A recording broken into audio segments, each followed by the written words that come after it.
It is so wonderful to walk into a singing shield. It feels awesome, right? That's why I decided to go back off the stage, because I didn't want it to distract from the energy that was building, and that was excellent. So thank you very much. Okay, well, welcome to Phoenix, Slide 1 class. I don't know if everybody's seen the workshop description that we put out like right before. That's when I found out exactly what it was about. So we're not doing too bad so far. I do have the program. I know what the program is. I see the 25 graphs that go with it, and I'm working on those graphs. But so that's why we're setting. I don't know if these weren't handed out yet, were they? They're on their way? Okay. You're getting just a basic time itinerary for the workshop. We did set it for later hours, but at least we'll stick to those hours. That gives me the daytimes to get the progressions in, because I'm still getting them. But at least I have the program now. And the stuff that this has got to be amazing. What I spent most of yesterday and today doing, they showed me how to use all those little bits of the Allurian atomic chart, how to actually downstep that. You have to downstep it from, if you want to know what hydrolase is here, you have to be able to downstep it from down through D3 to D2, so you can understand what atoms they are here and those kind of things. So they're just starting to show us how to translate those charts into atomic structure here. And so we can begin the process of reactivating the solar symbiosis ability of the body. And it's a very complex process, but I will try to step it down as easy as I can through the program. So we're going to be dealing with that on both days as far as understanding. All right, let's look at slide again. Now we know slide is another word for a certain type of ascension. All right, slide is where you transfigure part of the cellular structure before you can full span, which is full ascension, where you can transmigrate and leave here and go to other places of the eternal. You do have to be able to transfigure the entire structure of the cellular body as well. We're going to find out more about that whole process during this Slide 1 workshop, and we're going to find out why the mind or the mental body is so key to getting the body to be able to slide, because there are certain structures within the mind that are the mind format of the mental body that are called tela fields. That was a new word for me this week. I didn't know, I never heard of them before. They never talked about them before. These have to do with the hydroacoustic bodies. So we're going to learn a lot of information about these things this time that will answer a whole bunch of questions, such as where does thought come from? What is it in the first place? Where does it go once it leaves your attention? What happens when, okay, you think a thought and you let it go? Say if you have a desire and you're using an affirmation, oh, I want to make this happen, right? And then you let it go. Where does it go? And why so often doesn't it do what you wanted it to do?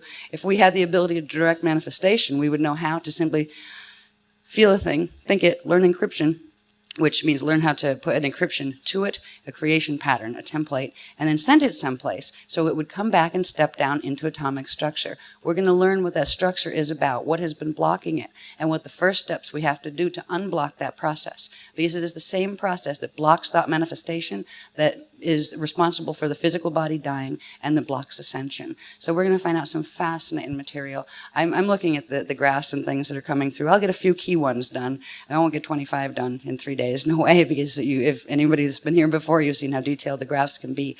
But it will show us certain structures of the mental body and how all of the bodies. We've learned about the spirit body. We've learned about the light body. We've learned about the hydroacoustic body. We know we have a physical body. Now we're going to learn how they all fit together and where the mind actually is, what levels of mind. There are certain, they call them regions. There are 6 different regions to what is considered the mental body.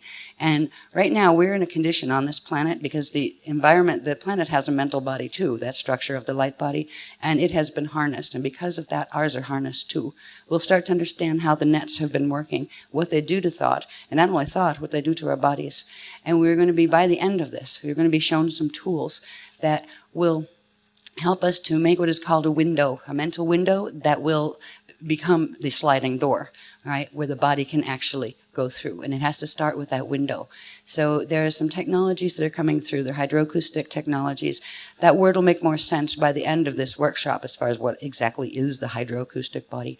We'll learn some things about how to set what are called morphogenic fields, where you'll be taught how to you could call them thought seeds, but it's much more than that. It's actually how to create a pattern of something that you would like to create. And you can start simple at first, or, like something that doesn't have a lot of emotional negative charge to it. Oh, I'll never get that. Never. When you do that, you actually help create that when you put all that emotional charge. So we're going to learn some things about how to create morphogenetic fields, what they are called. They're called tela plates. And we're going to learn how to create tela plates and where to send them and how to breathe in order to use them. But before they'll work well, we have to undo some of the mess that actually runs through the physical atomic structure due to the mutations of what are called calorine fields that are literally in the Earth's atmosphere as atomic layers that completely block the natural functions of solar symbiosis. Solar symbiosis is the process by which we breathe through our skin. It is the process by which organic breatharians live, and where they don't have to eat because it's just a natural inflow and outflow of energy with the planet they're on and with the universe that they're in. We're going to see some amazing new information that is all about that. And one of the most interesting things, and they just started this with me like yesterday, is called, they said we're going to have, oh, by the way, we didn't give you this for the workshop description, but we're going to, what the workshop is going to culminate into is what is called resanctification of the pentagonal code. And think about pentagrams, and it's all sorts of weird stuff attached to pentagrams, and we've always taught never use them without a circle around them, right, for starters. We're going to find out that they're actually, the shape of a pentagram here is not a natural pentagram. We're going to find out what a pentagram is about, what it has to do with the manufacturing of atomic structure from light body into atoms. And we're going to see where it fits in to the literal structure of the hydroacoustic body and the mental body and emotional body and physical body. And it is that particular code, the pentagonal code, that is holding this planet in gridlock. And we may not be able to take it to heal the entire planet, but we will be able to heal ourselves and also parts of the planet. Once we have this problem of they call it the pentagonal perversion in the bodies, once that is cleared. And you need to get to the point of using hydroacoustic technologies like the aquatone system that we are just introducing and developing to be able to take that problem out, because it's a problem that was set deeply into the morphogenetic field, the form-holding blueprint of literally the planetary and solar and galactic bodies. So it is a very strong mutation that it's been ages and ages since anyone's been able to clear that from their bodies on this planet. It's been, I don't think, since early seeding 1, where there wasn't some tint of that. We're going to begin that process of clearing the pentagonal mutation. And when we do that, that is when the window in the mental body structure opens. And it is through that window that we can restore the core flows that have to do with the hydroacoustic body, the flows of spirit and prana. We're also going to learn a little bit about these words that we use, prana, mana, things to describe the natural life force currents. It's like, okay, they're up there, out there somewhere, but they're here too with the step-down charts, the atomic conversion charts that they just had me working on. There's like six different steps you have to do to find out what element is what on which dimension, to find out what it is here. But we'll find out what mana is, what carries it here. It's not even what carries it, but what is mana on D2, because there are atoms and structures such as oxygen. That's not mana, but that is something else as you go up the step up sequence up to D3 and then up into the hydroacoustic body of density 1. So we're going to learn some more about these things. That really brings it a bit home more, and we're going to learn technologies that will help us to get to the next stage where we can start working directly with the body fields, because it's not, first we have to clear the mutation from the mental body structure, because that is a physical structure in atomic form as well as our physicality as we know it here. And only then will we be able to fix the problems in the telluric body fully at the core level that will enable slide. I had an interesting experience the way all of this started. Before they hadn't talked to me about much of anything about what slide went about. A few weeks back they gave the entire because I was saying, if you don't tell me what I'm going to teach, I'm going to quit, because I can't stand going into workshops like this not knowing, right? Because the last one was like the workshop that almost wasn't, kind of like the Christmas that almost wasn't. It took so long. But I just said, please help. And like within a week, I got this download of the schedule from now until 2012. I was like, oh, okay. Thank you. Right. But then it was like, okay, slide 1's coming up. Yeah, okay. We know I have like a sentence about this. What exactly is slide 1 about, right? We'll tell you. Please, not the night before. Well, it wasn't that bad. It started like the week before. So at least I could get the program. That's why it didn't come out. The workshop description, I didn't have it until what, Wednesday, Thursday? Wednesday, I think. Yeah. Right. But hey, that's not bad, at least not the day after the workshop, like often happens. But before that, I had this shift. I've been feeling really, really ill physically. Just like I could feel stuff, my body trying to transmute whatever was running in the grids, and it was getting stronger. Whatever was running in the grids was getting stronger, and I felt like my body was losing the battle. And I was just like, it's just like I can't breathe. Everything hurts. You know, I'm waking up in the middle of the night with heats, colds, and pain in all my joints and all of that kind of thing, and also with the heart palpitations. And like, are you getting that too? Yeah, and that was getting scary, because I'm thinking, okay, well, you know, I would first blame that on me. I've been smoking for many years. You know, a female smoker over age 40 smokes 2 packs a day. Yeah, no problem. Yeah, I wonder why my heart's doing palpitations. But my body's kind of used to that stuff that I do to it anyway, you know, and I'm going to clear that eventually, but eventually.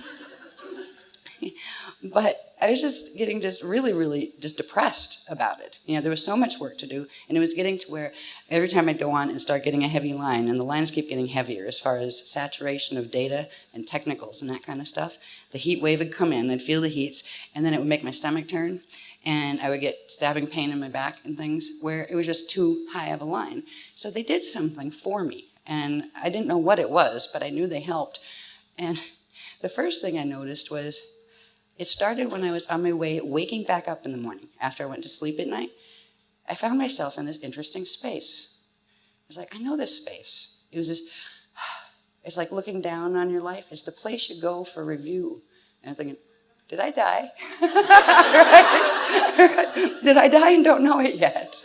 Right? Was my first question. Because I had been there before. I remember coming through those fields to do the walk-in, but also in Katie's body, the part of me that had walked out, she had that particular experience, and they are the places, the particular planes that she had to go through to get out.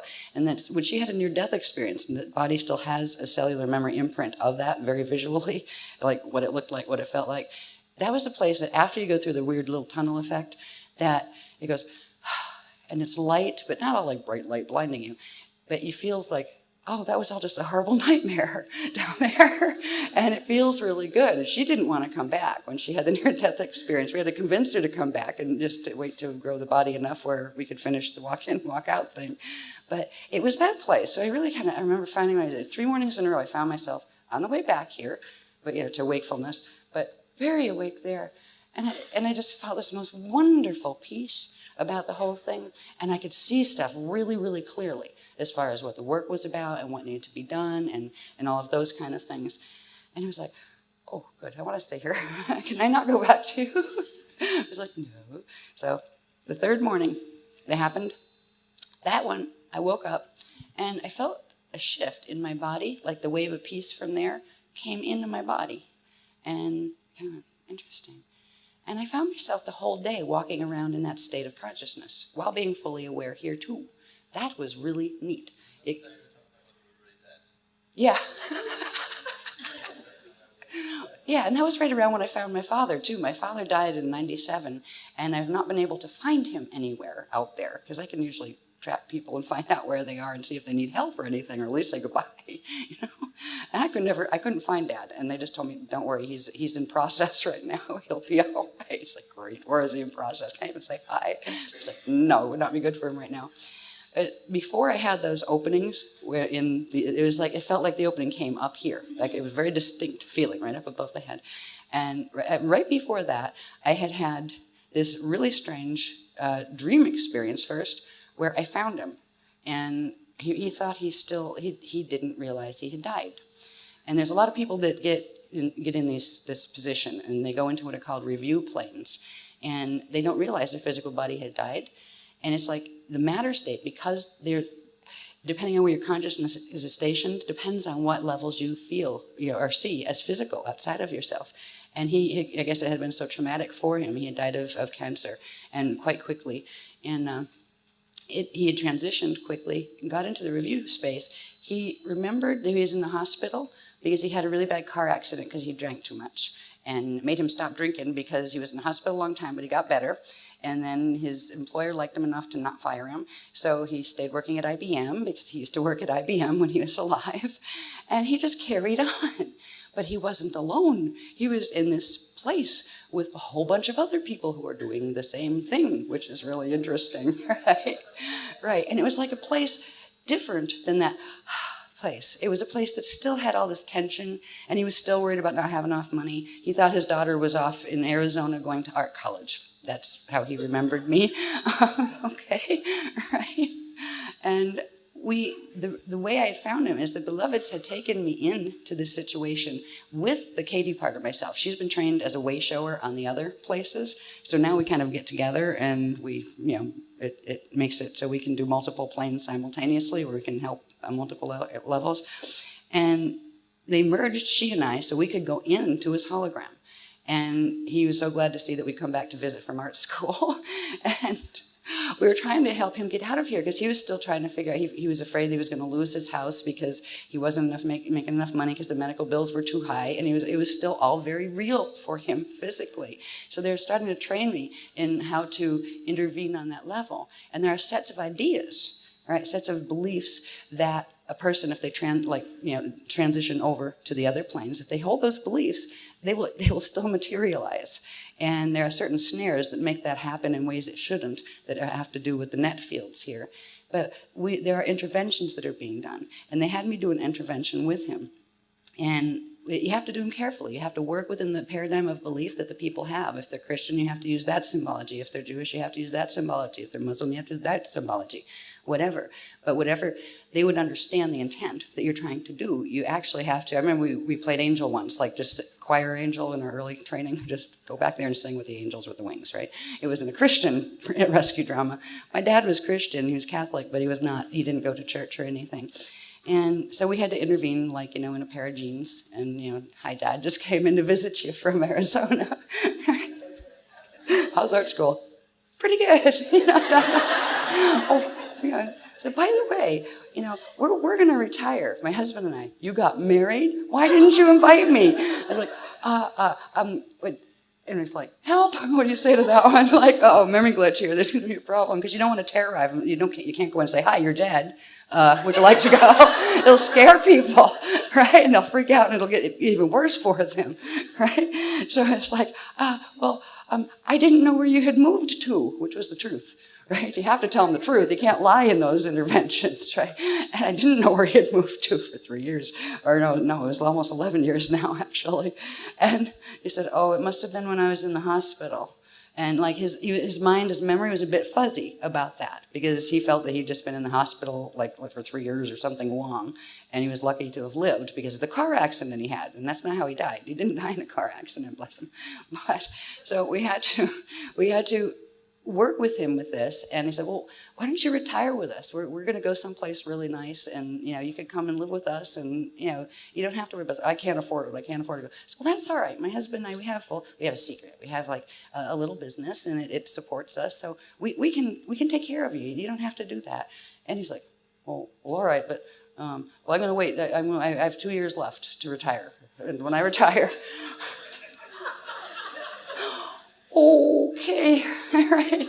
And after that I'm getting from the beloveds, by the way, yes, he does have 2 years, because in 2 years he's going to retire because he's birthing back into a body, right? It's like, so we have to get him ready for that transition, because he doesn't believe in reincarnation. He doesn't believe in any of that stuff, but he managed to get through conscious, but still running a hologram. Not everybody gets through where they're conscious right away. They're kind of like asleep for a long time, and that kind of thing. But he did get through conscious. And after that experience, and that was before I had the opening experience, of my own personal one, it started to dawn on me, wow, this is really interesting, because those planes are just as physical, right? And you just don't go up to tell you. And what if you just went up and said, well, look, you don't have to be afraid of money anymore because it's not real here, right? That actually would be true. But that's the same here. They work the same. It's the thought projection, and it's done on a mass level. There are mass thought bands. And it started dawning on me. Then I wondered. I said, okay, is there any possibility, remembering we had a boating accident in Paxos, right, As and I did, and that was very, very close, and I know I was very, very sick for about 3 to 6 months after that. And I gave workshops, and one of them, I think, was I had the wrap on because I had been coughing so hard because just something affected my lungs really bad that I actually tore a muscle from the coughing right before a workshop, and I still had to go in and do the workshop. But I thought we died for a while there. I was like, you know what? Oh my God! Because they're talking about mass review planes, where when a whole group of people goes together, they just transfer their hologram, and they might remember a common little, oh, that was a big flood. But wow, we survived, even though their bodies didn't, right? Then the beloveds got into more interesting things about such mass review bands and about the Amente rescue mission and what had happened about the lost souls of Terra, which started the reason why they started the Earth host down here as far as the Terran fields went. That there were a bunch of those review bands here that had to do with the people from Terra who didn't realize they lost their bodies, and they're still carrying on. And that has something to do with the heavy dramas that are getting beamed down here in the nets. And we're just living it out again. We're living out the Atlantean dramas and the whole bit. So there's a much thinner veil between life and death than it seems like down here.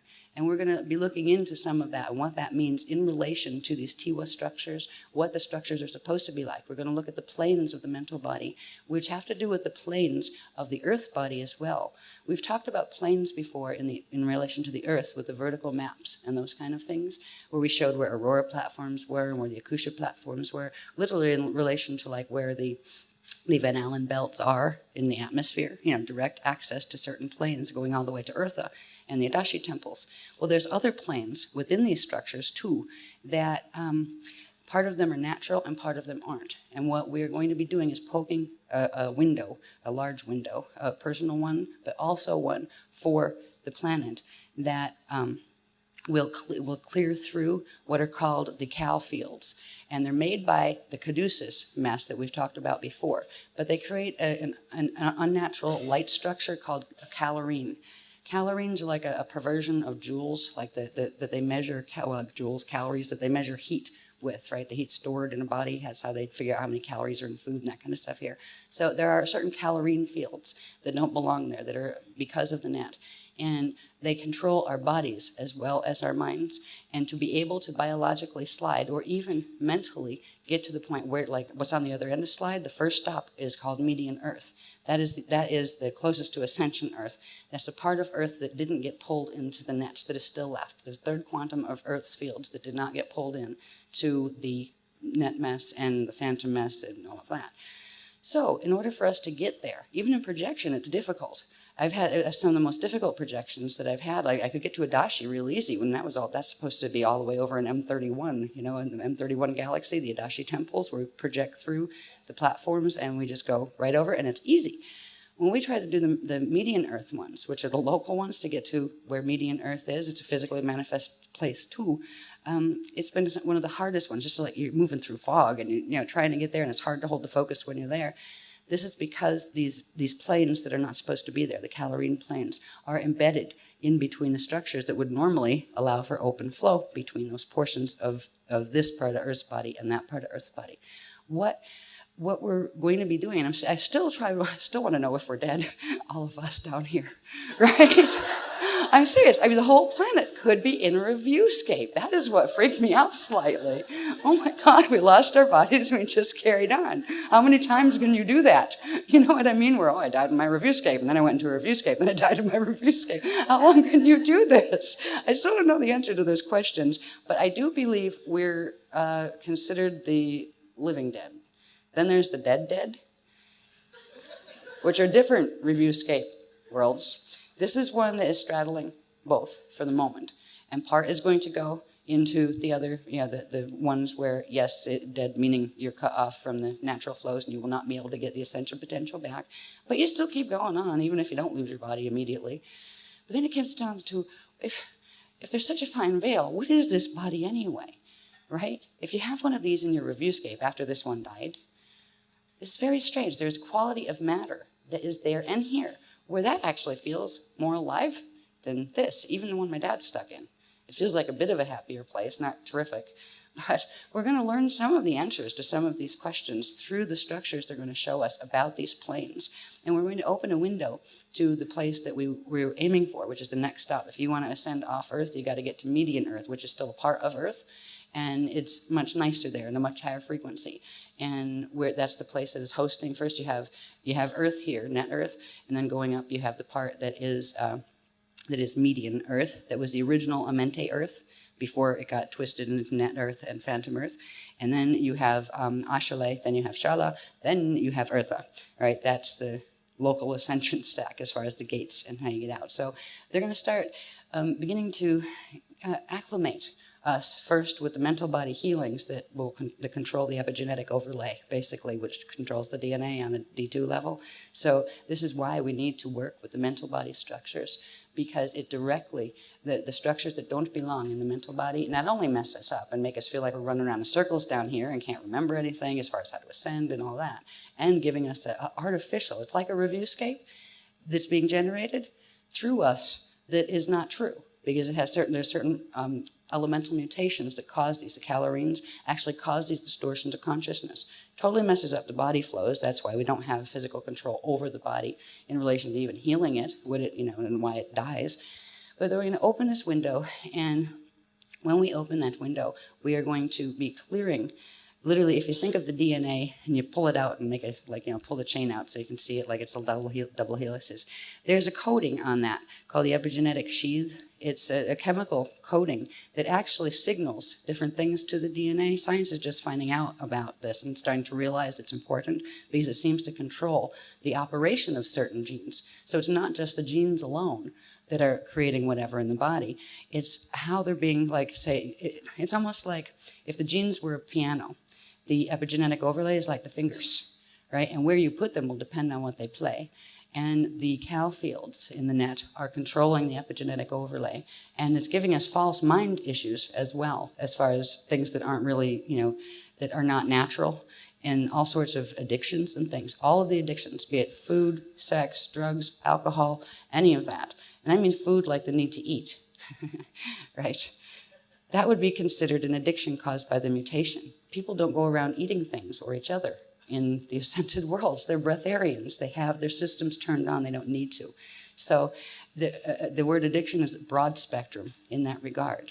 But there are certain things that addictions themselves are specifically and directly caused by these specific net fields that are blocking the natural, what are called Tiwa planes. And we're going to be working with the Tiwa planes to begin the process. Imagine if you had a natural crystal structure in your body, which you do all over the place, all sorts of levels. But let's say on the D3 level, you had your mental body. And just imagine you're in a big crystal bubble. It's a beautiful, like not just solid crystal, but like all little crystal points, like being inside of a geode. And then imagine there's this dirty slime of nasty crystals, like coal crystals, covering the beautiful clear crystals where the light can come in. And those things, they are literally structures that are hanging in our fields in atomic form that we need to clear. And what we're doing is poking a hole literally through that, wiping off some of the slime, and then cracking a hole up through to the natural part so we can bring the natural light in. That will trigger certain things in the epigenetic overlay. And that will begin to allow those frequencies, the natural frequencies from our hydroacoustic body, to start entering the body again through the DNA. And it will open the DNA, and that's what we work on when we start working with the body in the slide workshops. They all go in a set. We have first the mind one, then the body one, then integrating the spirit. Then there's another level of that in how they schedule the programs from now until 2012. But this is the first one that opens that window, and it's a window that will be in the epigenetic overlay that will allow for the body to be reached. And what the body needs to do is to be able to restart the process of hydrolase conversion. And we're going to find out more about that. First of all, what is that down here? What is hydrolase? I've gotten a bunch of the atomic translations as far as what they are, atom-wise down here. And that's exciting to begin with. Somewhere, I think, but before the workshops are over, I will have been given enough information to figure out what it is we're supposed to be breathing, inhaling, and exhaling, literally in the air, and what we're actually doing that is actually not healthy. Because we're going to be prepared if we want to slide. So you want to learn to slide? Well, it means we have to learn to breathe Christic air again. The air on this planet is not the right atmospheric balances. That's why the beloveds very rarely do visits, because they would become ill here, and it would, it would start messing up with their flows. They can come in certain ways, and they call them sliding cities. And they're going to, one of the things we're going to cover in this workshop is that they're going to tell us a little bit about the sliding cities of the past that were used here in the early Amente rescue mission period. And they're going to let us know that they are reopening them. And that means if we can get to a certain level of hydrolase conversion, pre-hydrolase conversion ability in the body, we will be able to enter these fields. And it's literally like these would be cities that almost work like spaceships, where they can shift into, not like sort of come down, but it's more like shift into the angular rotation of particle spin, where they actually just manifest. They won't do that in the middle of other cities because that would break buildings and things. They would be more in places where there aren't other structures. They can also do this in small scale. So they're opening the slide cities, so we'll be able to begin to interact with them more directly. And part of what we need to learn is to, first of all, get those mind filters off so we can start getting the epigenetic overlay to start signaling the chemicals it needs to in the DNA, so we have the biological ability to enter one of those sliding cities. And after that, we will work on full transfiguration, but this is the first step. And there's going to be things that will change. If we do slide and say, yay, we made it out in ascension, and we made it to median Earth, the first thing, if you take this body this way, you're going to go, you're going to not be able to breathe, right? It's a different kind of air. It's actually a much lighter air. And it's, I don't know if they consider it lighter or heavier here, but we will look at some of the components of that air. Water there is hydrolase, for example. Here, water is considered dead water. And when you translate it to like the D3 planes, you find out what it is in D3, which is where they would use the word hydrolase, and they just call what we call H2O. When you translate that up, they call that dead up there where they're coming, right? And they don't have that kind of water because it's missing certain qualities. But these are qualities you can't get by forcing things together down here. They have to materialize down.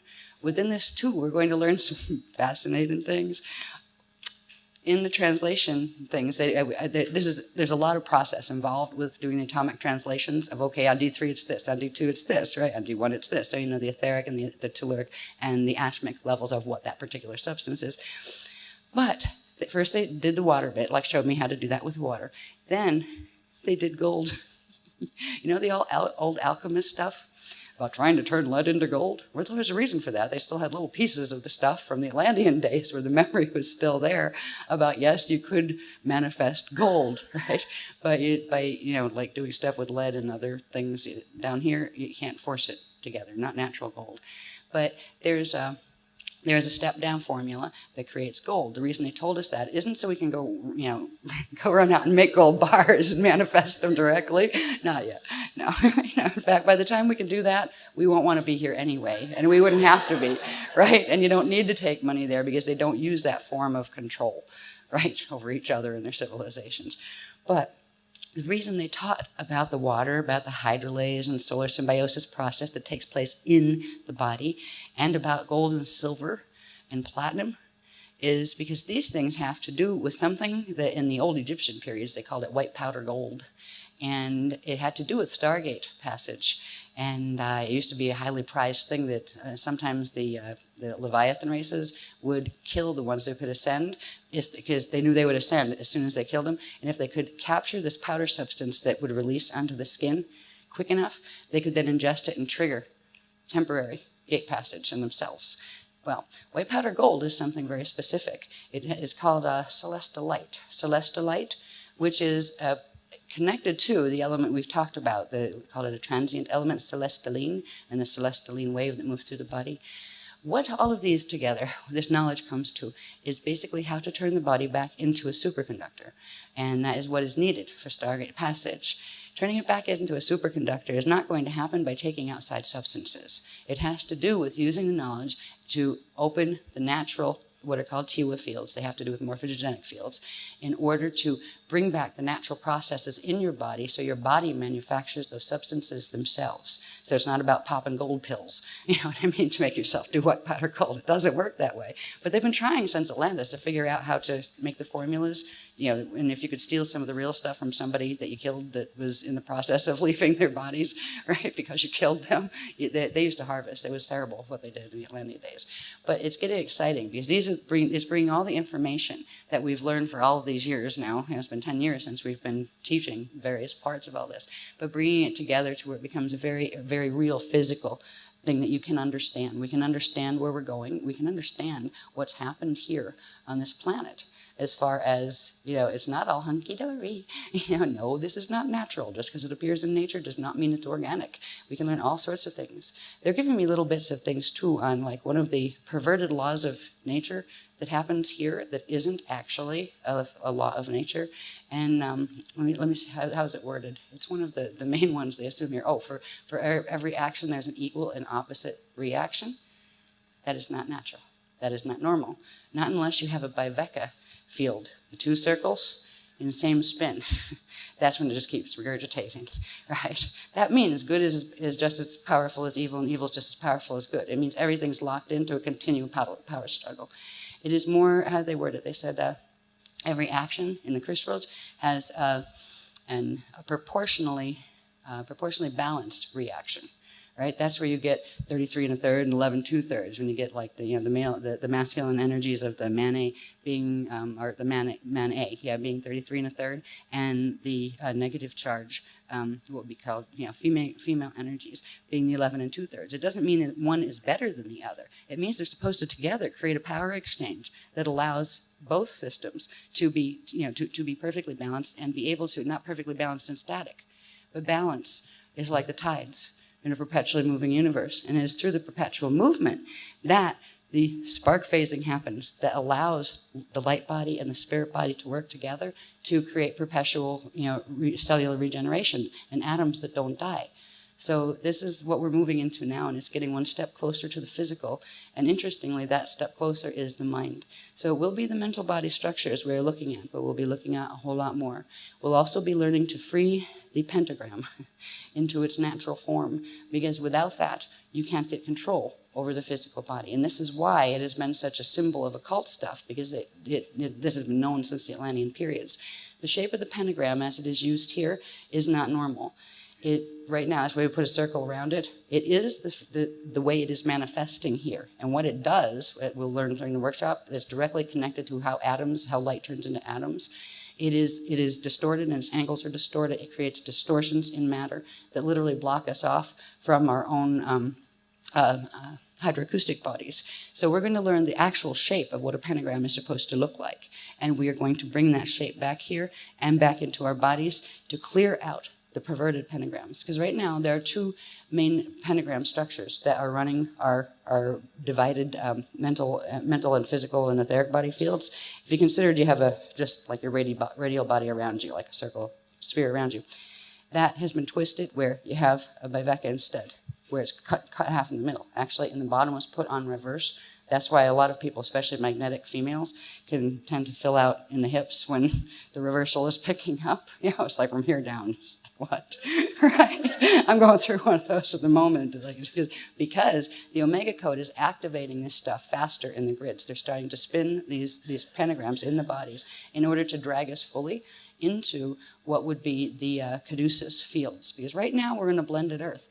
If we're one of the little balls on a Vesica Pisces, and this is net Earth, and then right on the other side, I can't do it with a microphone, right on the other side, you have the planes that are the caduceus Earth. And the caduceus Earth planes are falling into the phantom Earth planes. They're being dragged, forget it, they're being dragged in, and we need to separate a portion of net Earth's planes and bring them back into a natural alliance with the median Earth planes. And median Earth was the original Amente Earth. And it's here now. It's certain sets of planes that are accessible in our atmosphere. So we're going to be learning all of this stuff. There's a lot of information. But I have a feeling there's a couple of ahas that are going to be exciting, like even more than those things, that really show how this works. We're going to have a session tomorrow night that has to do with developing some basic sensitivities in the body, side development, psychic intuitive development, which is basically emotional body development, which is the physical body, the water body. So we're going to learn some things, like hands-on. We're going to break into groups and do some interesting things to learn to turn some things back on in the epigenetic overlay that haven't been on. There's certain frequencies we will use. There's a particular code that they're just giving us. I have a black and white drawn version, but this code, they call it the feel-good code because it can be used for all sorts of things, and it begins the process of turning back on the natural hydroacoustic flows, and they're the flows of prana into the body again, like fully bringing that on. So we're going to do a bit of psychic development in the evening session tomorrow, but we're going to go through a lot of technicals first, and then on Sunday we are going to have more technicals during the daytime, and then in the evening period, we will do the first aquatone systems healing thing. They're going to show us how to run an aquatone session, and it's something that you, like if you have the Cathar healer people that are there, if you're doing client sessions, it's something you can bring to the, to a client session. We won't have books or anything on it yet where you can say, what was that list again, but we can teach you the basics of how to run it once we run it on ourselves. What this will do is working with these hydroacoustic frequencies will literally clear out of the mental body structures and the epigenetic overlay this particular thing that blocks this pentagonal perversion, as they call it, that is blocking through the epigenetic overlay the body's ability to breathe and to do hydrolase conversion. And if we can't do that, we can never biologically slide. Most we can do is try to escape out the window, but at least we'll get the window open. It's also something in here that with these technologies and the knowledge we're going to learn here, once that window is open, we can, even if there are people that we know, or say if you live someplace and there's like a natural disaster and a lot of people die, you can actually know how to open the window for other people so they can get not stuck in what are called reviewscape loops. That's what my dad is in right now. He's in a reviewscape loop, and we're doing an intervention. Loops are not just bands or planes, but it's like that same, they still think they're alive, and it just keeps going, and they're still miserable, and they die in review, even though they're already biologically dead here. They have a biological level there, and that can go through misery. And they just continue doing that until they burn out the birth quantum. So we're going to be taught how, once we open the window within our own hydroacoustic body structure into the mental body, we will be able to transmit the frequencies to others that will just open that window to their own natural. It won't make them go any place. They can go where they want, but it will give them that option. And as far as where they can get out safely. When people do, where they go, I'm a ghost hunter, I'm going to go into a building, I sent you there, you died like 500 years ago, I'll set you free, I'll set your spirit free, yeah, good luck with that. Free to where? Because the people mean well when they do this. I respect psychics who can see and hear and all that kind of stuff, but they have no idea how bad it was here. This is why we didn't start teaching that first. We would have had 1,000 people in every class if we were teaching the psychic stuff. That's the fun stuff. Everybody's going to go be a psychic, No, we had to teach the whole thing of what was really happening. So by the time we started teaching people how to be psychics, they would know where to go, how to handle themselves, and they would have the frequency in their bodies to be able to not get dragged in themselves into body possession, into all sorts of things that when you go blind trying to work into these, planes, because nobody remembers here what it's like. It's very scary to be a psychic unprotected. That's why some of them are very good. They can read the immediate field, but they can't tell what is happening around them. They won't know where they're going to go when they die. And if they die and they go to a place that seems like they're heaven, they'll think that's it, right? There's all sorts of snares in these belief systems. It has to do with mass-programmed calorine fields that have these holographic false God concepts. So everybody on the planet is like, that's my God, or that's my God, and we'll fight about the God. No, it's right. These are literally mass belief screens that have been beamed in on purpose. They're part of them, they have part of the truth and then part of the twist. We're going to learn to get ourselves out that window, and that window has to do with that amazing feeling that I woke up with. I didn't know about the window first. First, I had the experience about having to help Dad get out of the review, whatever it was. He was in reviewscape loop, and I didn't know the word for that then. I knew it was a reviewscape. I've seen those before, and I've intervened on those before, but I didn't understand the mass concept of them, where it's like, wait a minute. I thought, I remember finding one relative, she was in a bar, and she couldn't get out, and the bartender couldn't hear her and wouldn't give her a drink.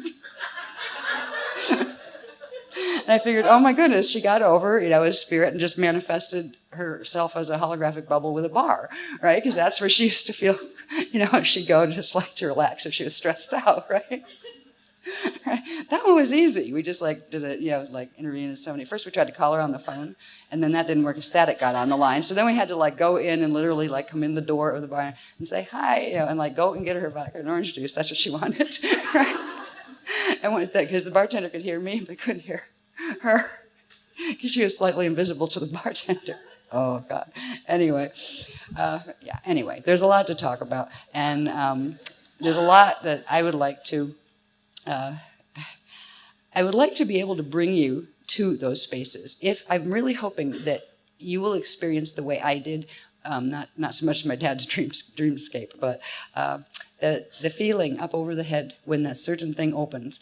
It was about 3 days it took since they did it. I don't know how they did it, but the beloveds opened that for me. It was good because I felt like my body was going to die if they didn't, so I was going into review anyway, so I might as well pull all the plugs, gosh, get me out of here. But when they opened the window. They didn't tell me about the window. I just found that on the third day, I had this coming back in from, I'd be asleep and I wake up, this just amazing expanded space that I hadn't known before, except in relation to being dead and coming in and that kind of stuff. And the third day, it hung with me all day. It comes and goes because you need to energize it, which they're going to teach us how to do during this, this workshop. But it was it's the most amazing feeling. And then after about the third day, the fourth day, I woke up, and before I got to that space from wherever I was in Saudi and stuff, because I kind of run all over the place when I'm free from the body, I could see it coming back in, and it looked like a pentagon-shaped window in crystal. As there was a crystal dome that I was coming back into, but it had this window in it. And then I got back in, and I could feel myself stopping and going, what was that? What did I just come through? Because I felt myself passing, my consciousness passing into this sphere toward my body that was inside of it. And it had this pentagon-shaped window open, and I'd never experienced that before. I guess I usually just kind of go as air through the sphere of crystal or whatever, but this was a very, distinct window structure, and I looked back, and sure enough, you could see it from the inside too. And I could hear Ma chuckling. You got your window open. What is that window? She says, you'll find out, don't worry. But I could see things through it. And then they did this neat thing with me where they bilocated a part of me through the window to a little bit further in the future to show me where we're going to be living and what the work was going to be out there, because they needed to get a part of my body, physical body, because we're at about a point where I can do bilocation, and where part of the atomic structure has transfigured enough where you can do bilocation. They literally took that part of the atomic structure, planted it in the future. And that self wouldn't look back and say, oh, I was born here and my timeline ended up here. No, that part knows she was pulled through a window and put in a different space-time location. She knows that she is me, and I am her, and I know that she is me. And they were showing me how to move my consciousness back and forth between the spaces. And there was this little trick they use in when I do my personal journalings to try to sort my own stuff out when I'm not in direct transmission. There was a trick that if I could shift my consciousness into that space, and I would feel that same place that I had felt before, that, oh, I like it there. And it was looking back, I can see, looking back, I'm me, I'm still me there. But looking back toward here, I can see and remember what needs to be done next. And it was actually used to downstep the workshop, because direct frequency coming into my body, this part of my body, which is the part that's not transfigured yet, this was not, it was going to kill it. So they literally pulled the other part out, got it in the future where the lines were a bit clearer open because of the planetary shield of Solomon thing, and angled it back over to me. So these are some of the potentials. There's just the beginnings of the potentials. The ones the window is open, you can start to do. Where literally, it's not just like a glide projection. A part of your body literally goes. And you can, when you get into a peaceful state and you're awake here, you can actually feel both simultaneously. And you can learn to think from there, which helps you get out from under whatever issues that you're trying to figure out here. Literally put yourself to the point in the future where you've solved them already. And it's a whole new level of being able to work with your own mind. So this is one of the things that we are going to learn how to do in this workshop set. But there's a lot of technicals that go with understanding what the tela fields are and how to seed them. Because once we get the window opened, we will be able to seed things into the natural hydrolase cycle, solar symbiosis cycle, which is the process by not only which that eternal life bodies live, but it's also the process by which consciousness goes through its sequences and into atomic manifestation. So we're going to learn, they're going to teach us how to make morphogenetic templates so we can put them directly into the hydroacoustic body. They're also going to teach us the first healing modality involving the ability to do this. So it's really exciting, and I hope, I hope I can go to that window and stay out there for a while to get all of this data in, and maybe I can put that self, give her some diagrams to get done over there, and I can do this here, right? We will have some of the new diagrams. I don't know how many I can get done, because I'm looking at 25 of them, like spread all over my desk in layers. It's like layers of knowledge, yes, all over my desk, all over my floor. I mean, it's getting bad. When it gets really intense, a really intense line, it's like my office explodes. And I have layer upon layer of all sorts of things with scribbles of everything all over them, like, and they're all important, right? And you can't lose track. Oh no, that goes to that was, but and you can't even find a place to put a can of soda down.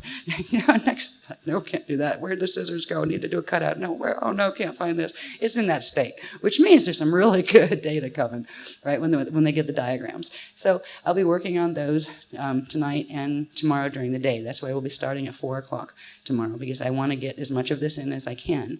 And some of this, I'm still trying to wrap my brain around. Oh my God, tewas, we got all these new words. Okay, this is that, is what is that breathing rhythm? Right, so I'm in that kind of like place. I will get past that by the time it's time to bring that to you. But this is what I'm going to be doing in this evening and tomorrow during the day. And I hope we have an exciting time together. I'm excited for everyone here and for the planet and for us. I hope I can get enough of it through where we can really know it was a darn good workshop by the end of it. And if this is just the beginning, I can hardly wait to see the end workshop and slide. I'm really looking forward to it. And we'll all build. Like every slide workshop is important. There are points where you can catch up, but when you are in one, you will get the benefit of the field amplification. As far as you'll get there faster. You don't have to go to every one. I know that's expensive, especially with airplane fares going what they're doing now. We're trying to figure out ways to work with that. If we could take off like 2 years and do nothing except write books, then we'd have some great programs to deliver. But meanwhile, people need to get this stuff happening now. There's not time to do that. And the shield amplification, every person that comes helps every other one. So there's a big thing. The reason why we're able to not be eaten alive by the Omega code that's running in the grids is because the group shield has got so strong. So for now, we're going to have to just keep doing this, this way, but we're going to try to keep it more civilized as far as trying to sticking to programs, even if they're later times. Sometimes we'll try to do our best to be there on time. We'll be there on time. And eventually, we will hopefully be able to get those books out where people can do, study course and that kind of stuff yourself, where you can, if you can't afford to go to a workshop.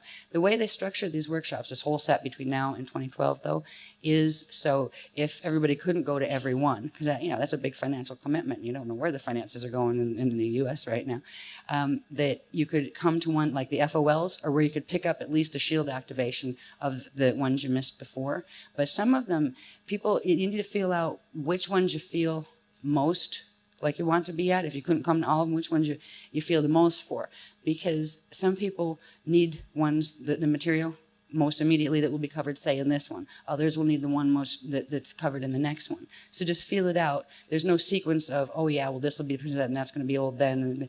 It's not going to be like that. There are some things that will be covered that will be something that you need, one person needs, but you need the other thing. So you have to really just sense it out. One of the things that we will be working with in tomorrow evening's side development session is learning to sense encryption a bit. There's something you can do with your fields once you learn a bit about your tela fields and your mental body structure. There's a way of using that to learn to read encryption. So you can start to feel certain things out, and no matter what they appear as on the surface, you can feel if that's something that resonates or not. So that's one of the techniques that we're going to learn how to do.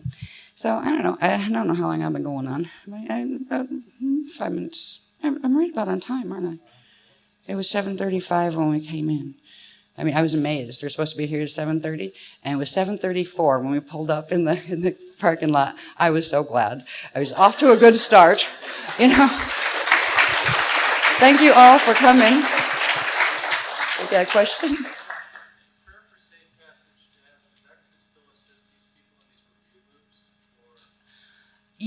Yeah, but there's more. You can use that. For now, that's the strongest thing we have. But what will help most are making those windows.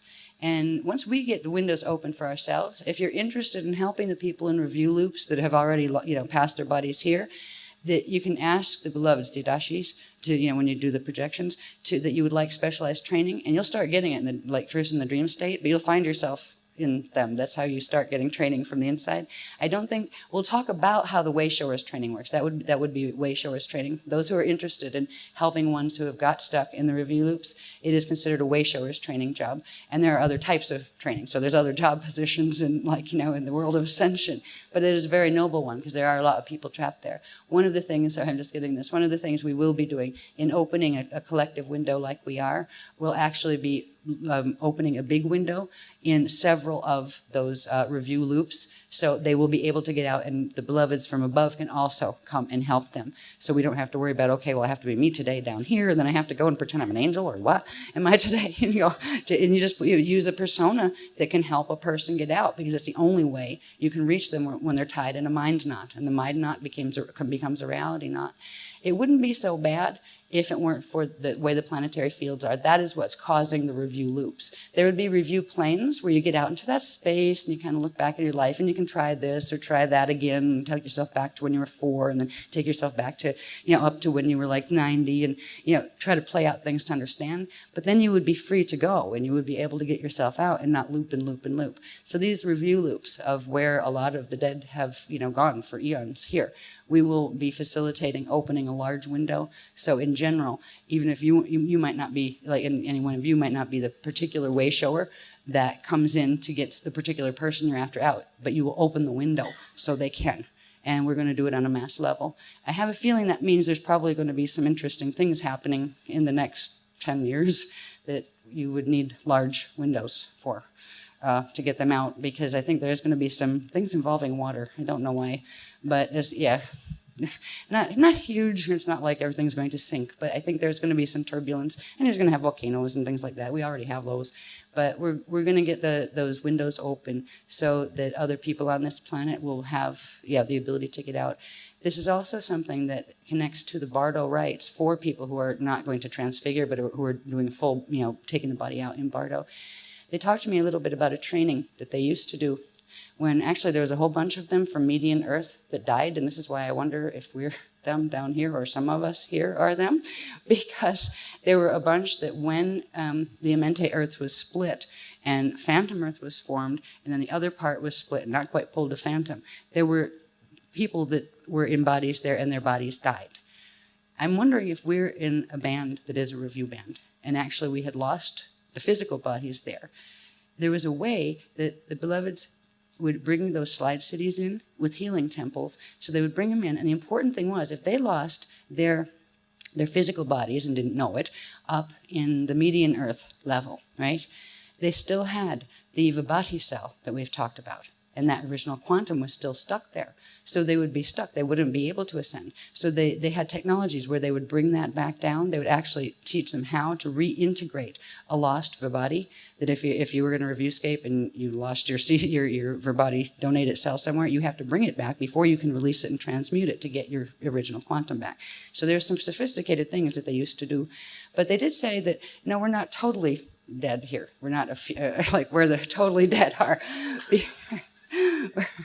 We're the living dead here, because I do believe I think what they mean by this, all right, I think they're laughing at me again up there, chuckling gently. They're saying, yes, this is like a review loop, all right? This is very much like a review loop. Some of the people here already actually have lost their bodies. Some of them were the ones from Terra. Some of the ones were from median Earth. And some of us came in on purpose with our, didn't lose a body. We actually birthed into a reviewscape. And I think that's probably where Azurites fit in, and Indigos, where we actually came in to help get them out, the ones who could come. So there's a lot more to learn about that. And I'm still kind of going, okay, you sure I'm not dead? Right. I feel more alive, just thinking about it. Anyway, we will be... There's a lot to learn this workshop, and I will do my best to deliver it's amazing information. I will do my best to deliver it to you. Sometimes I get very, very frustrated and just say, well, why don't you please come down and deliver this on time and the right, you can do it better than me, right? But they can't do that right now. At some point they will. So what we're preparing for is preparing to actually have a meeting place, but before we could get to median Earth, kind of a zone, and that's what those like sliding cities would be, where they could come down without getting ill themselves, and we could be able to, if we got our DNA and some of the filters moved off the DNA, the epigenetic overlay cleared a bit, we would be able to walk into those sliding cities here. So we would be set up for experiences, and these are strange ones. I mean, you can have experiences that are very interesting, where you're driving down the road, and you drive the road every day, and you know that's there and that's there. You're on your way home. All of a sudden, that's there, and where am I? The road just changed, and you didn't make a turn, right? And the scenery is completely different, and you don't know where you are, right? These things can happen. It used to happen a lot with the hibernation zones, because they had certain portals open where people would end up in these little detours in the hibernation zones, and then they pop back out and come back home, right? Well, it's going to be a positive version of that with these spaces. So there's the beginning of preparing ourselves for the next level. I can hardly wait to see what it's going to be, but thank you for being here to share it with us, and I hope you have a great weekend. See you tomorrow. Thank you.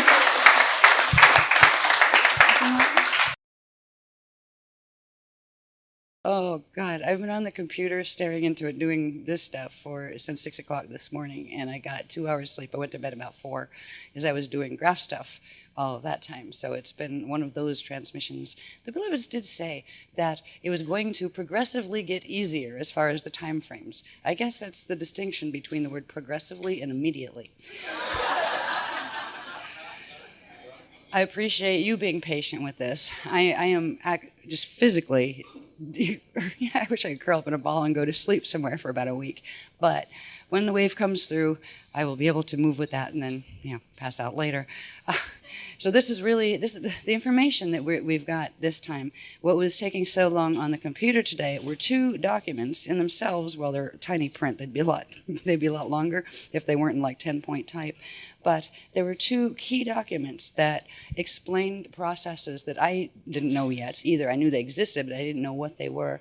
And one of them, the first one that they gave us, and this was really difficult to translate, to get them all down right, and it was like back and forth from the bottom one to the top one and stuff. It's called the First 12 Steps of Materialization, the Progression from Consciousness to Matter. This is the stuff that I've been wanting to understand for ages and wanting to be able to share with you. And it's very, very fascinating.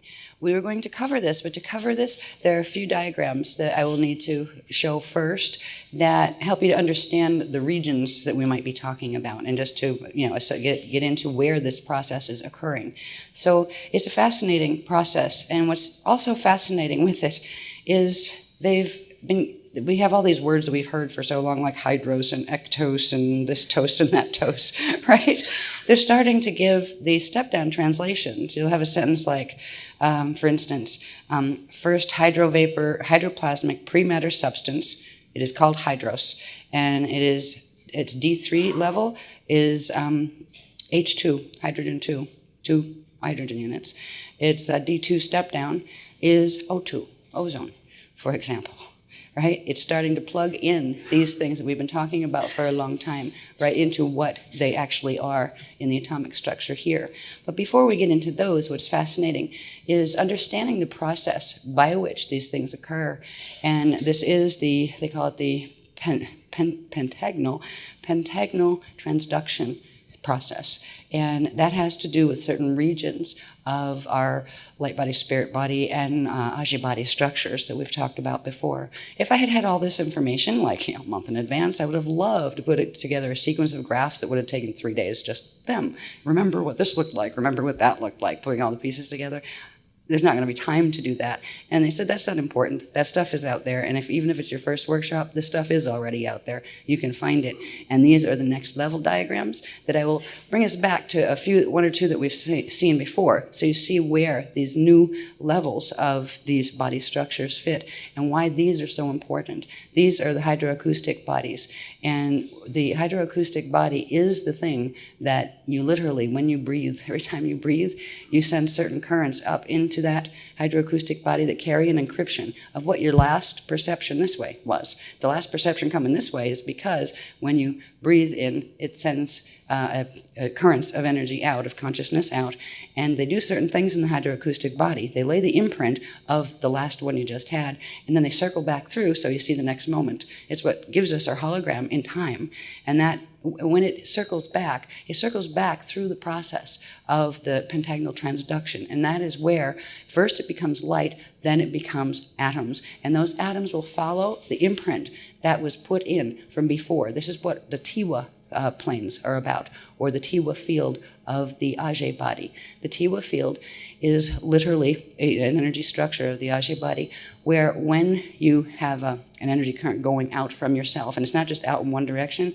it's out in if your body's working normally, it's out in a 12-point, like a 12-point spark running the axiotonal lines. It goes out on not at the axiotonal, sorry, running the fire chambers in the light body, and it intersects then with the Illyrian chambers. So there's a whole process of understanding which comes first in that we're going to have by tomorrow, but I will be able to show you how these structures fit together so you'll understand the orientation of where. And I was most fascinated when they showed me where and how matter units. There's little things we call elements like hydrogen, oxygen.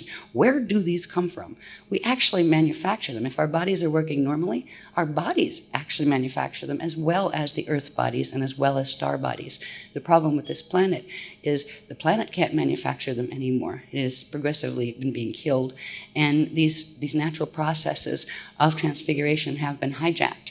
And this is where we get to understand the hijacking of the pentagram and those kind of things. So I will put the first diagram up, please, hon. Thank you. And once we see some of these structures, then we can get into talking more about, there's not a lot of mylars, but there will be, there's two that, what? Yeah. There's two that are just these 2 pages, and it's not proofed or anything, so I can't really let it out for, giving a copy. But I'll see what I can do about that by tomorrow, because I would like to be able to give you a copy of this, and also of the other one that has to do with the fetal integration process. But the fetal integration process, by the way, once you understand what exactly happens, how does that spirit get into the body, right? We know how the structures were formed. We've covered that in other, how the structures of the spirit body and things form from when egg and sperm come together. But the fetal integration process is a very specific thing that has to do with, all right, you have these spirit body structures and the Ajay body and the light at the beginning of the light body structures, and then you have this baby body, right, that is growing already inside of the womb. When do these two intersect with each other, where they connect? When is that point of tethering? And that's what the fetal integration process or point is. From that point, a certain process is set in motion. And why they want us to know this process now is because it's exactly the same process that is repeated over and over once it starts. It is the manifestation process. And there's a way that that starts in a fetal body when you, as a new incoming person, comes into that baby body. And it's in the womb between the 33rd and 56th day. And it's an amazing process. It is the manifestation process. It's the same process we will use a version of to seed thoughts so we can start to learn to manifest directly. Because basically you set a template into the Ajay body, and this process of the pentagonal step down or transduction is set in motion. And it literally manufactures the elements, and the elements will follow the instruction of organizing that is set in that pattern you put into the Ajay body. So these are the real core mechanics of not just manifestation, that's getting things into light, but materialization, how that light turns into matter. And we can understand it very clearly through the fetal integration process. We'll also be able to understand through that document, and I will read that one. And that's kind of a doozy, right? And I didn't have a chance to put it in big type or anything, but I will read that and then stop and talk about things in between. It also helps us to understand what happened to us down here. And it literally, it explains the process that is supposed to happen. And it would have taken me another whole day to get down the process as it works now, because it doesn't work properly. But we will talk about that, and I will go live on that one after we do the reading. So there's certain things I want you to understand before we get to that. I would like you to understand, first of all, the structures that we're talking about when we talk about the Illumeridana. We've seen this before, and this is the Illumeridana spirit body, and the spirit body structure, and we all have one. And around it here would be what we're referring to as the Ajay body. And the Ajay body is literally a capsule that forms and expands out around the, I believe around the records, the Akashic and the Akushik and the Rishaic record seeds, the Rasha seed it's called, when at a certain point. We'll look at those points, like how that all gets to be there first. We've done that before, but we'll do it at the end. But I just wanted to remind you of the structure of the Illumeridana spirit body once it grows and becomes its full self. And it grows to become its full self through those processes that we discussed before of the kushas and the Siddha cycle stages and all of that. So this culminates in this part of the new identity structure building, and that comes first. It's the spirit body. These are the flows that we've talked about before. They're the Illyrian chambers aren't shown here. These are showing the Navajo flows, those ones that look like figure eights, on each of what would be the Illyrian chamber lines. The Illyrian chambers are where, in the Rasha body levels, the pre-substance and pre-matter start to occur, and it moves outward from there into the light body structures. So there's these layers of spheres within spheres of energy. And inside of this, you would also have your light body structure. We have other diagrams someplace that I didn't have time to dig out that show how they're aligned with each other, that show, okay, where does the light body come to and all that. But when you try to draw them all on top of each other, you can't see what you're looking at anymore because there's so many layers. So we tend to do them in pieces.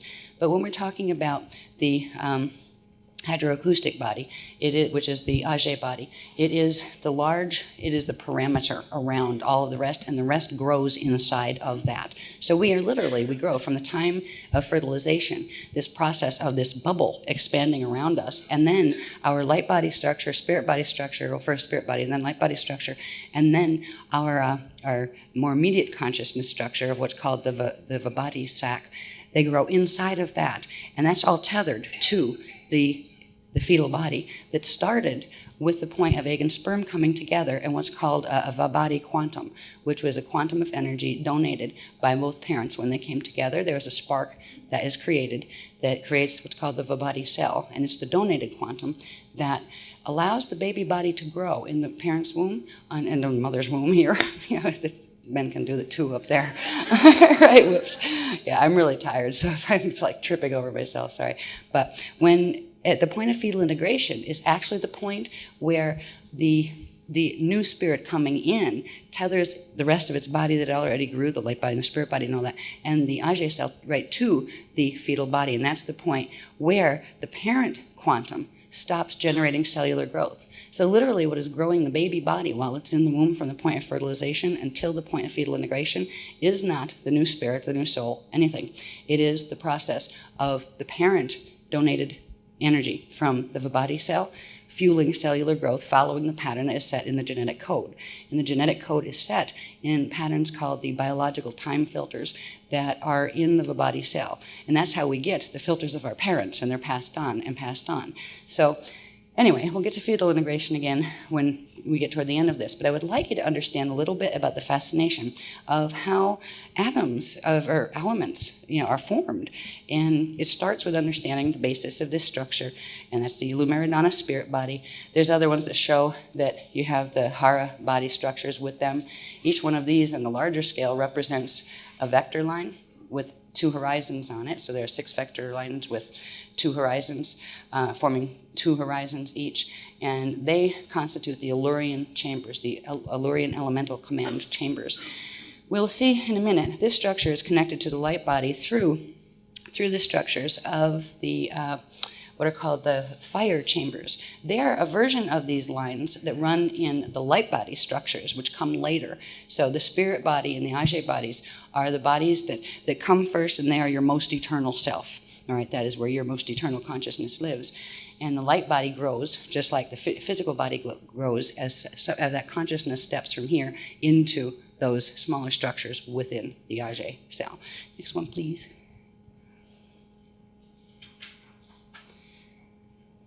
Now, this is I want to show you a little bit. There's about a ton of these that aren't done yet, but I can show you the relationship that I would like you to understand, because it's very important in understanding how the stuff of spirit becomes the stuff of light and then the stuff of matter. This, again, would represent the same thing you saw there, which is the Lumiridana spirit body, and all of those together. What we're looking at simply is taking out all the other flows, so you can just see where the Illyrian chambers would run, right? This would be the Illyrian chamber, number 11. That would be number 12. And where the light body fire chambers run. They run in between. And there's this relationship by where energy is created in between the Rasha body and the spirit body and the Ajay body. And then currents flow up out of here and split. When they hit the outer parameter, like they're inside a bubble, they go up and out on these lines. And when they hit the parameter of the bubble, they turn around and become what are called refracted code particles of different types of currents. Pranas and stuff like that are formed that way. And when one line of energy is coming out this way, and it hits the outer parameter of this, and what it's actually hitting is called the Vibhati sac that you'll hear in the fetal integration process, where that forms.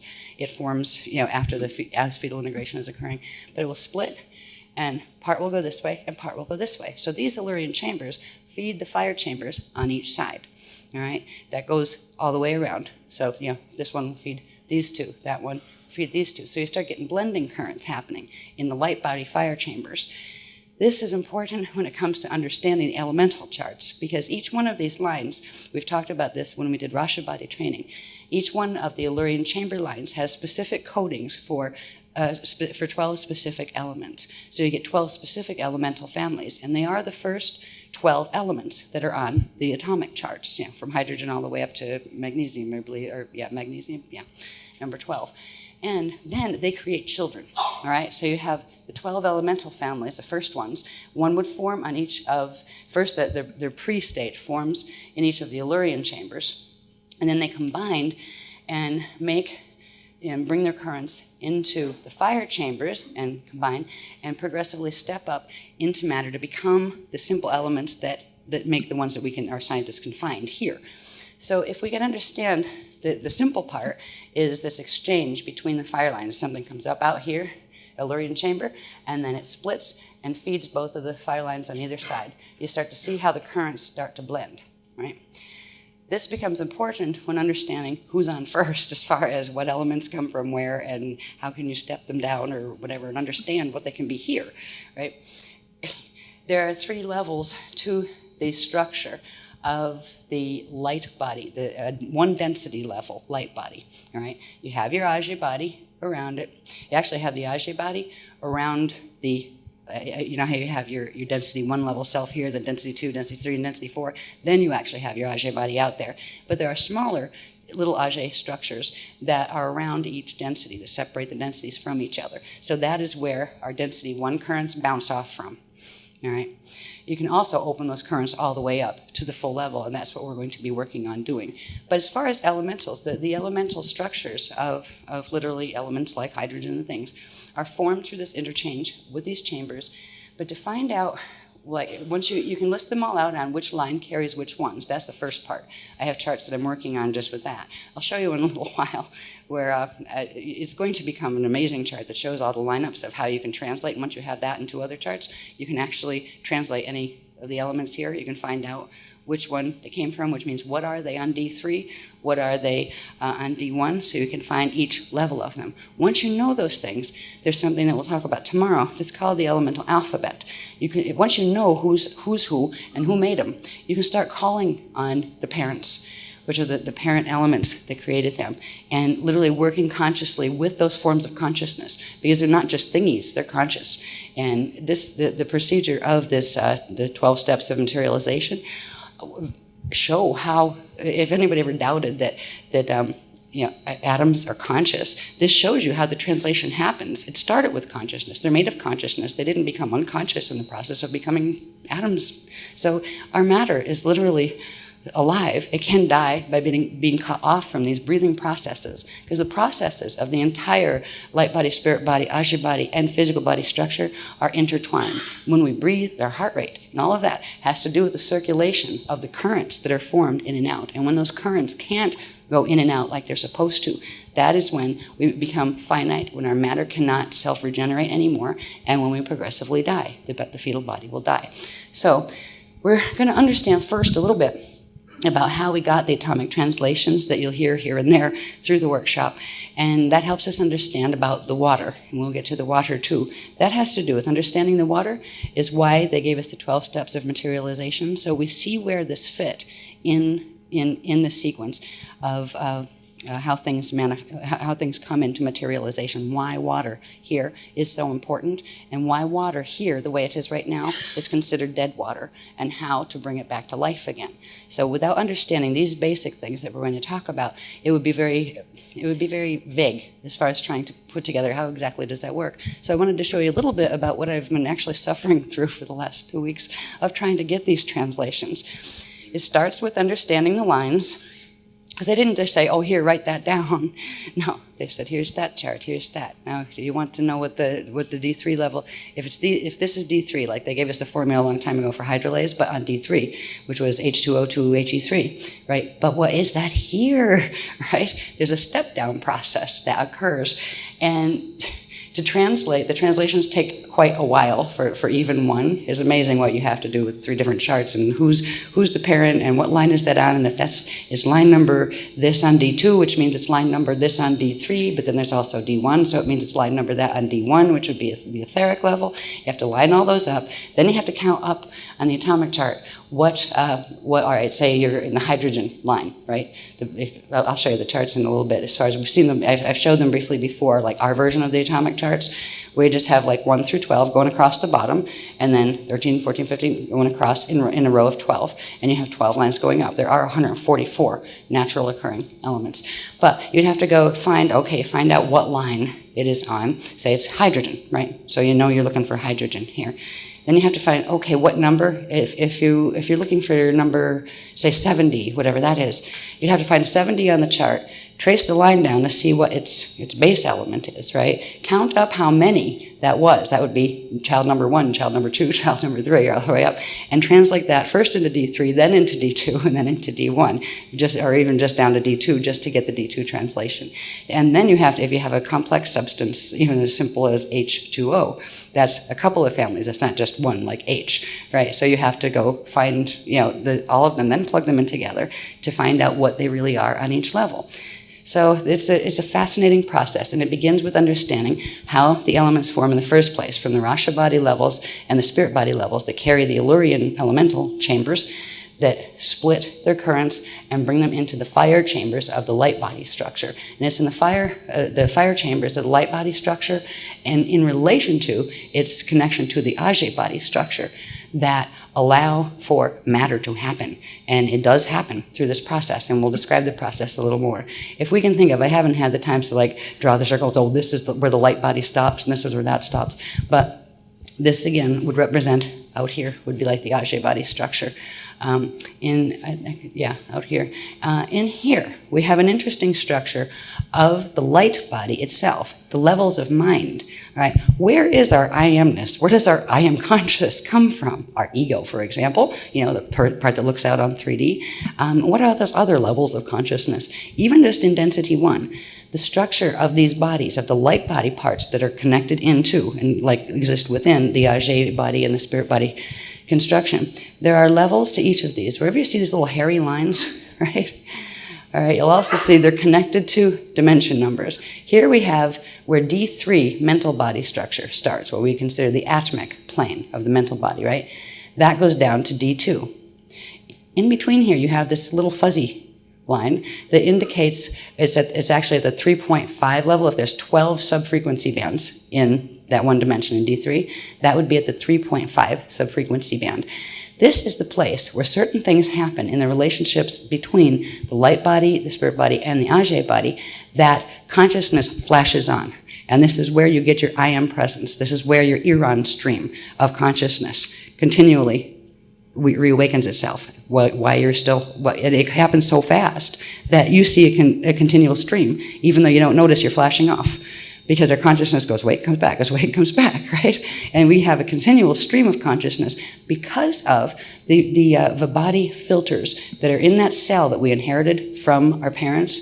It set the biological patterns, the gene code, the encryption that came from both parents together, which also had the encryption for the planet and the time vector and the particular planes on this planet and time vector we were in. So we take that on when we come into the fetal body. So anyway, if here, we have the D3 level that's considered the mental body structure. It is made of atomic energy, which is the stuff that is 3/3 spirit, 3/3 manifest, which means there's no part of it in the spirit body, right? So it's independent, and that's the most vulnerable area because of that. When you get into the D2 level, D2 would be here, and it goes down to here. There's another fuzzy area in D2, right? But this part, it would have its own 12 subfrequency bands. This one is telluric energy, which is 2/3 of mana and 1/3 spirit or ire energy. So it's not as vulnerable as the D3 level one that has no part of itself interacting with the spirit body level. And then you have down here, D1, that would run down to here and down to here, right past that little fuzzy line into there. And then you would have the Rasha body structures. All right, where they connect in to the rest of the process. And they are the dark matter structures. That's where all sorts of things happen first to begin the pre-substances that will come out into the light body to progressively form first light and then literally stages and states of matter and atoms. So we have Rasha body, D1 level of our etheric body, and D2 level of our telluric body. This is the part of the body we see as solid. This is where our solid atoms are here. And if we're standing at the center, these are the fields around us that are actually creating these levels or planes of our own manifestation. We don't see our etheric body from here, and we don't see our mental body from here. We are actually stationed in the mental body structure looking down, and we see a solid, what's a dimension down from us. We see a solid matter. So you have the D1, D2, and then D3. Then out here, you have what are called the Tiwa fields. The Tiwa fields of the Ajay body. This is where the light body and the light body and the Ajay body intercept with each other. And they intersect on the fire lines and the Illyrian chamber lines. And there's little, they call them Tiwa somethings. Let's just call them nodes for the moment. I can't remember what they're, orons, right? Tiwa orons that are on each of the, I believe, fire chambers. And there's something that happens when energy comes out these chambers, and it comes out all at once. It doesn't come out like one and then another. It comes out all in one burst, a 12-point burst. And there's an interaction that occurs where portions of the light body open up temporarily to the Ajay body, which means the finite part of yourself, because you can become temporarily finite or mortal once you get into fetal integration, because you're inside of this thing, and you have all of these layers, and you have a filter that is around this layer.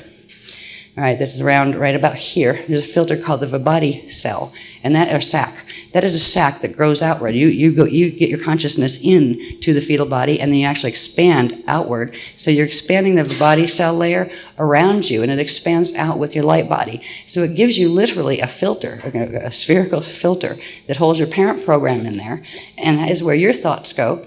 But if there's a distortion in that body, it will distort your thoughts, it will distort your energy processes, and that is what is happening on this planet. It's happening in the planetary fields as well. It's happening in the galactic fields here in the Milky Way as well.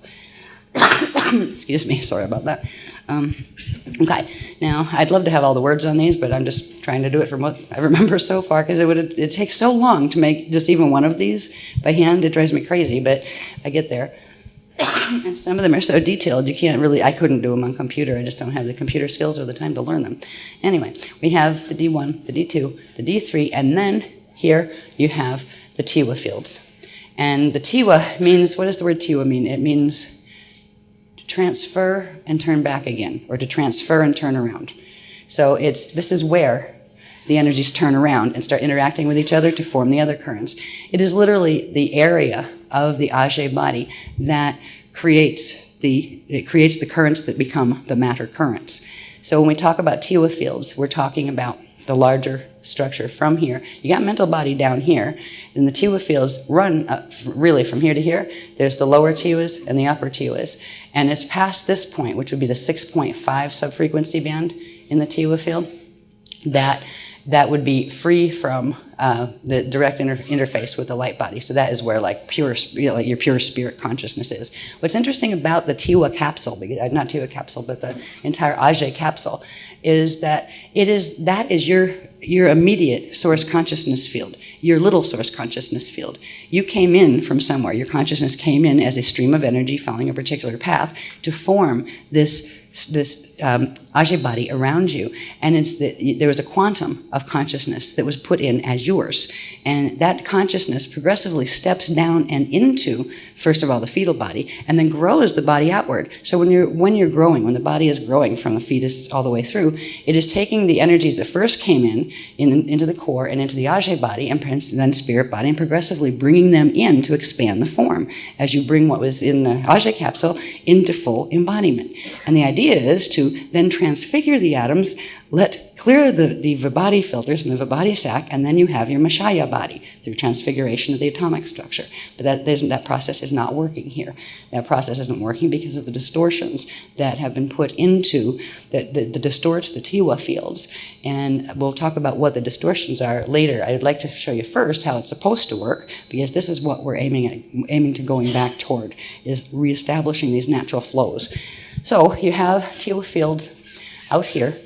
You're going to see some interesting things with Tewa fields and find out what the pentagonal transduction code is about in a little bit.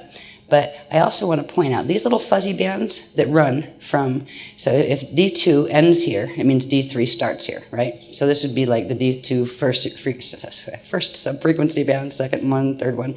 And this would be 3.5, which means in between subfrequency band 3 and 4, right?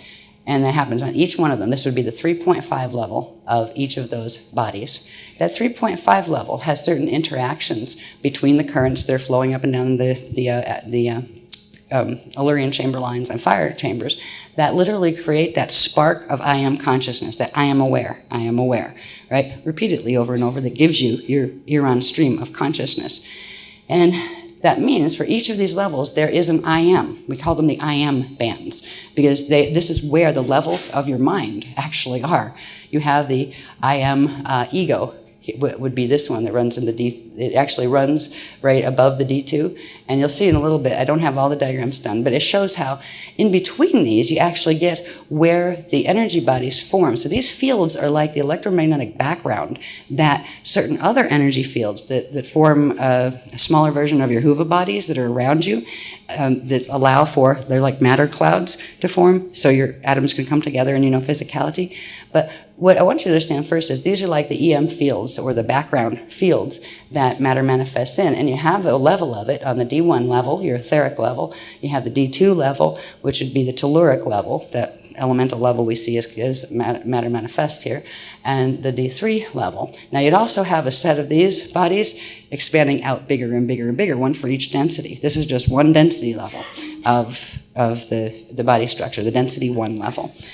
Well, with this structure, you have here the one that corresponds with the D3 body. It's in the D3 frequency field at 3.5. It actually runs between 1 and 3.5. This is your I am ego self. This is the part of yourself that looks down on this and sees it as conscious. If you go in here, this is the D2 level. This is your own I am body consciousness, right? So you have your body consciousness awareness level too. And normally these are open to each other. The problem is, we're really out of tune with our bodies, and our bodies are out of tune with us, is because these flows have been shut down and they don't work properly. So you have your I am body consciousness here, and you have your I am atoms consciousness here, where it's literally the etheric level of the atomic structure. And they're literally levels of awareness that normally you're aware of all of them when you're in a healthy body. And what's really nice is up here, guess what that one is? Anybody want to guess? I am God's self? I am God's self. That is that space. That is the space that I was telling you about. All of a sudden there was just, and I remembered a space that I had passed through, didn't know what to call it, but I remember it from doing the walk in and walk out, and I remembered it from when Katie had the near-death experience with this body. This is where that is. It's the I am God self space. And this is where you look down on the whole thing, and it seems just like a little dream or a little thought, or, you know, it's like, oh, and it doesn't worry you, and you just feel peaceful, and everything feels harmonious. And it's like, that's the place that when you find it, it's really hard to come back, right? You don't want to come back. But and the idea is once you do find it, then it's worth coming back, because once you can find that, that means something opened. And I didn't know what the window was. I told you the story about how I was seeing it, like up kind of over here somewhere. What is that, right? And we find in the readings that we'll do about fetal integration, we'll find out what that window is more specifically. But the window corresponds with going from the boundary between the D3 levels and into this space and out. It's actually the boundary that crashes through here and goes out into these spaces. It opens, and it has to do with the process of fetal integration. It's supposed to open when fetal integration occurs.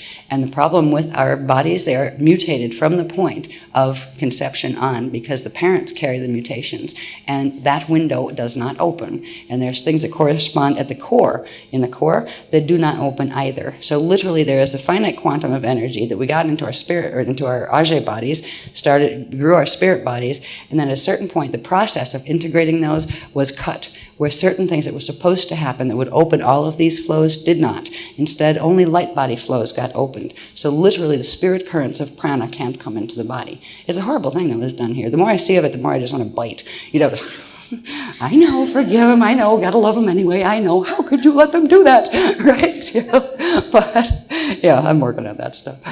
I'm not really angry, it saddens me to see the process, but I'm also overjoyed that we still can get this information back so we can finally understand and heal ourselves. And they're getting pretty serious about the level of knowledge they're giving us, if they're giving us the atomic codes here that go with certain things. But the thing is, you can't, some of these elemental substances, science won't be able to stuff stuff together even in particle accelerators to make it stick. It's not going to work. They have to be stepped down, which means they have to be manufactured organically. This planet can't manufacture them anymore, but we can.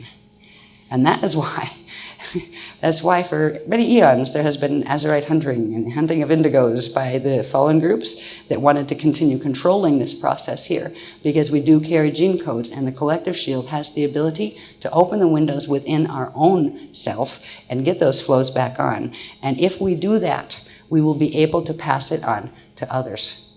At first it will be through touch, but that's just a temporary stage.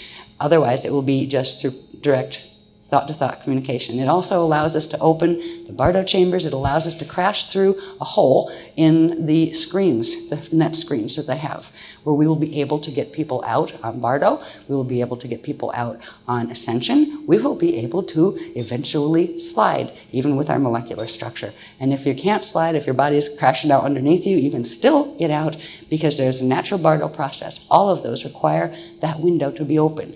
And the window has to do with, I believe, Allurian Chamber 12.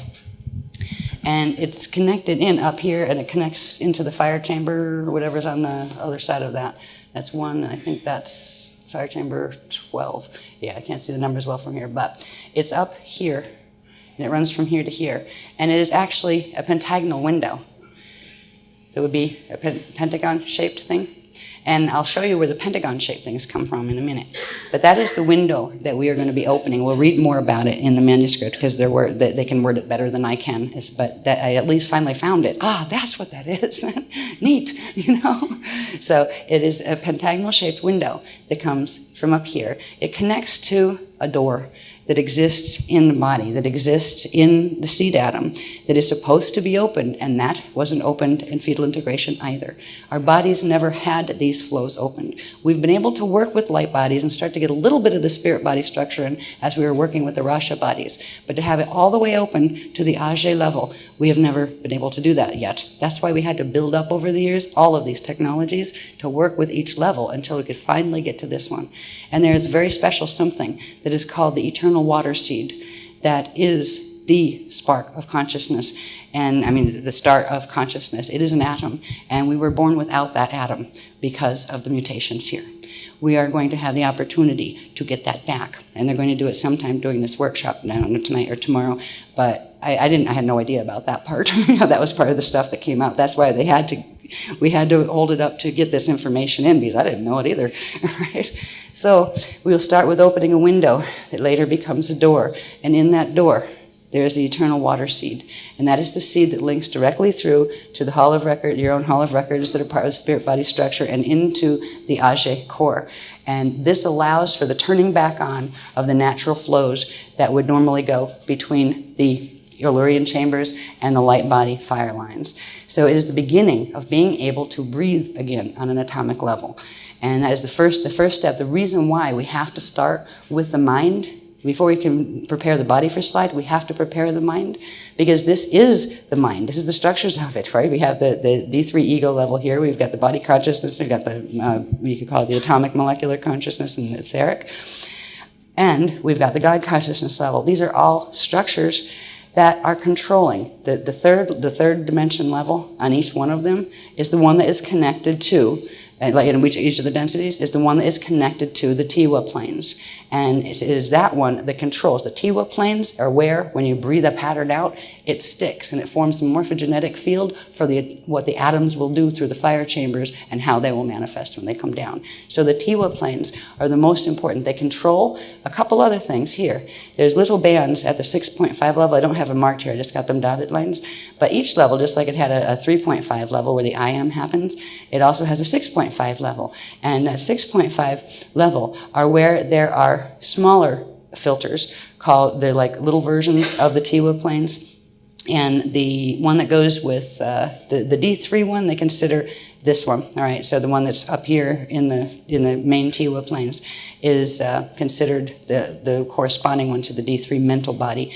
Then this one here is a smaller one, corresponds to the D2 physical, telluric body. And then there's another one down here that corresponds to the D1 body. So you have these Tiwa levels, but they have different names. The one that this is the main Tiwa plane. The one that corresponds, actually this is, no, I just described that wrong. This one does just go with the Tiwas. This is the D3 one. The D3 one at 6.5 is, I forget the word for it. It's Tiwa something or other. It's a longer version of Tiwa. It's Tiwa something stuck on the end of it. This one, the D2 one, is right here at 6.5, and that one is called the Gruel. Right? I think that was the Gruel. Nope, that's the Gruel. That's right. I'm trying to remember. They just taught me this stuff. So I'm like, which was what? Yeah. This one was called the Gruel. Now remember we talked about the Gruel controls and they're associated with D2, right? The D2 telluric. It's in D3, controls D2 matter base, right? So this is where when you think, when your body thinks thoughts, right? They go up into here. When you think thoughts, it goes up into here, and this serves as a little Tiwa field where it sets things and beams them back down. All right, so that one is called the Gruel field, and it is the Gruel that we've talked about, the Holy Gruel, because it controls the D2 structures, which are the telluric structures, which are the physical atoms we're walking around in. Then there is the one that corresponds with the D2 dimensional planes, and that one is called the, what do they call it, the Jandas. The Jandas, and it does the same thing as the larger ones, but it sends the energy in the manifestation or materialization back down to the D1 level. And then there's one more on the D1 level that corresponds to the Rasha body. Through these filters, energy comes up, bounces off, turns around, and comes back and manifests into matter form. And it does it on the D1, the D2, the D3, and the larger density level. This is why we've, for the most part, most spiritual paradigms out there teach you to ignore the mental body. I wonder why. Right, because it is the control. They don't teach you about these structures because these structures right now have been harnessed, where we can't control our thought forms because they're being controlled for us. And we're going to learn to break through that. So this is the beginning of understanding the different levels of mind and the states of mind. These have to do also with where the filters of distortion are. Our ego level would be in the D3 band, right? But it's this little D from D1, the subfrequency band 1 to 3.5, right? That band there would be considered where our ego awareness is.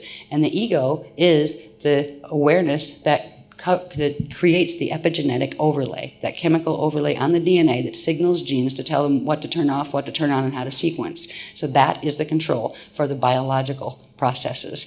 And that is very severely blocked. Right now, where we should just have these lovely, lovely shining crystal bands, spheres, layers in our fields. What we have instead are these nasty twisted carbon buckyball ones, which are C60, carbon 60, artificial light, unnatural, not living light, that was mutated light from the light body structure. Our own light bodies were turned against us, basically, to control the atomic flow. And they were done not individually. This was done because it was done to the planet. And that was done to the solar fields, and it was also done in the Milky Way. And most of the places in the Milky Way have the same problem. So until science gets out of astronomy gets out of the Milky Way and maybe goes check out some living systems, they're going to see some really strange laws of nature that aren't natural at all. Because what the distortions do, this should have, for every action, there's an equal and appropriately balanced reaction. Instead, what is created is an equal and opposite reaction, which means a finite quantum of energy keeps bouncing off and recirculating, recycling until it burns out. And that is what happens with our bodies. So it was fascinating to know that we were actually born without what is called the water seed. And whole generations of our races on this planet. The animals have the same problem. We can start healing others in a big way once we get our window open, our Tiwa window open, that will allow us to open the door that brings back in the water seed. That is the final piece of it. We've talked about seed atoms and taran seed atoms and prana seeds and all these pieces of things that we got in the center, somewhere down in there in the azure that you can't see, right? They're in there somewhere, and they connect us to those other parts. This is the one that is the open living connection. It's called you'll see why it's called a water seed once we get through the 12 steps of materialization that show why there's a very special first manifest substance. And it isn't hydrogen that comes first. It is the first element. Water, real water, is not just that. Here it seems like they think, the little one's built and then they stuck something else to them. Yeah, that happens where, elements will build to form compounds. What they don't realize is there are larger compound structures that come apart and make those little families of atoms or elements that then come together. So there is a thing behind the first 12 families of the atoms that we know here, of the elements that we know here. And that thing is very connected to what we would call water, if it were living water. It is not H2O, but they've given us the formula for what that is. But it's not water that can be made in a test tube. It's water it's living water that involves stages before that involve what's called celestaline and celestalon and celestalite. Three different ones. You'll see where they fit. And all of this has to do with getting the breathing processes back through here. So I've laid out the basic structures of this is just your 3D Huva body. Your Huva bodies are in here. Your radial body, I believe, comes to about here. I think the radial body comes up to here. The radial body we talked about in the Kathara 2, 3, and even in Kathara 1, I think we introduced radial body and the different parts of that. They all grow within this. Excuse me.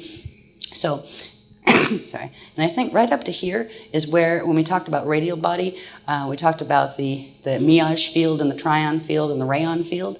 I think here is I think it's here. I don't have it written on here. It's either here or here, but I think it's here. It's the boundary of the trion field, where if you drew a Kathara grid, that would be the Kathara center 11. That from there down, you'd get from there 11 to 2, you'd get the circle, the size of the trion field. And then inside there, which would be right around here, right around the D2 body, you have the meage field or the magnetic magnetic field. So this is where the radial body structure and all that we've, in crystal body and all that we've taught fits in. That it literally grows inside of the Age capsule with its Tiwa fields. But the Tiwa fields are the control fields. And we are working with the mental body because this is one connected to the big Tiwas, the density Tiwas, that control the other Tiwas. So if you could try to release this, but it's as above, so below. The Tiwa up here that goes with here controls this one. This one controls that one. This one controls that one, and that one. So to free the body, the three levels, three-dimensional levels of the body, we have to start with the mind. And we have to go through the mind and into this Tiwa field and open what is the natural pentagonal window that would allow the natural processes of the Illyrian chambers interacting with the fire chambers to turn back on the flows. So we're going to turn back on the flows in the work that we do in this 2-day workshop. Seems like 2-year workshop sometimes. Like, if you ever get there. Next one, please. Do what? Okay.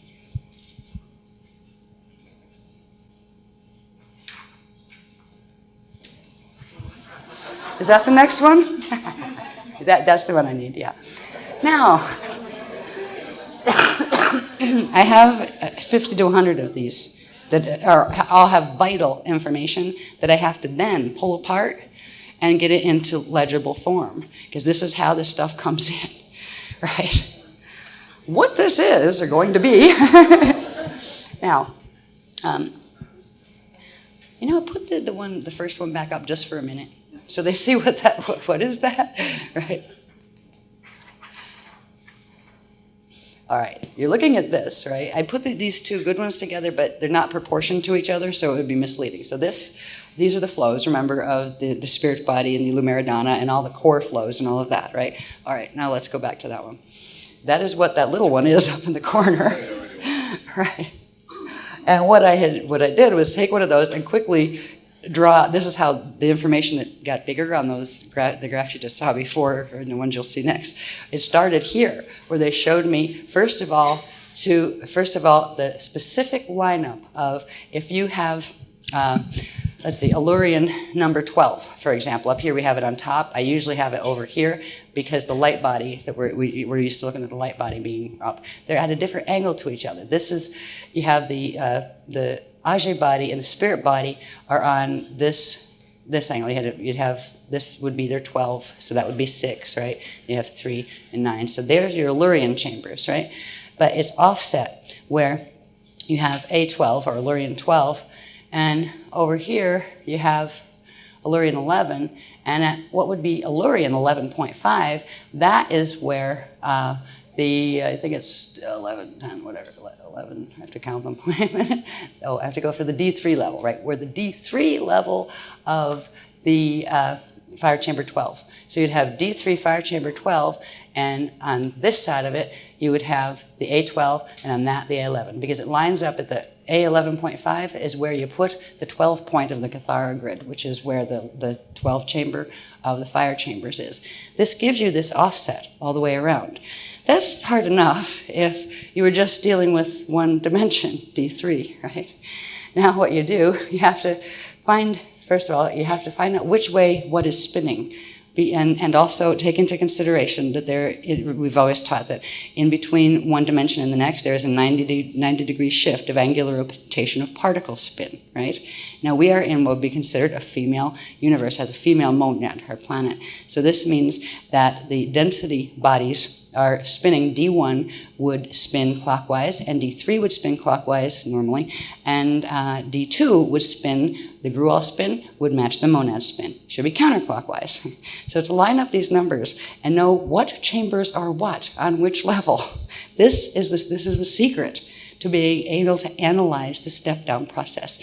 Because this process has to do with, in the Tiwa fields up in here, there's a specific process of atomic step-down where light is made and then progressively becomes matter, but very specific matter. Each one of the Illyrian chambers has a pattern or a set encryption for 12 different elements. So there are 12 chambers, and it gives you 12 times 12 is 144 natural elements. And they then combine and come down fire chambers, and those elements, the pre-elements, blend and become the manifest elements.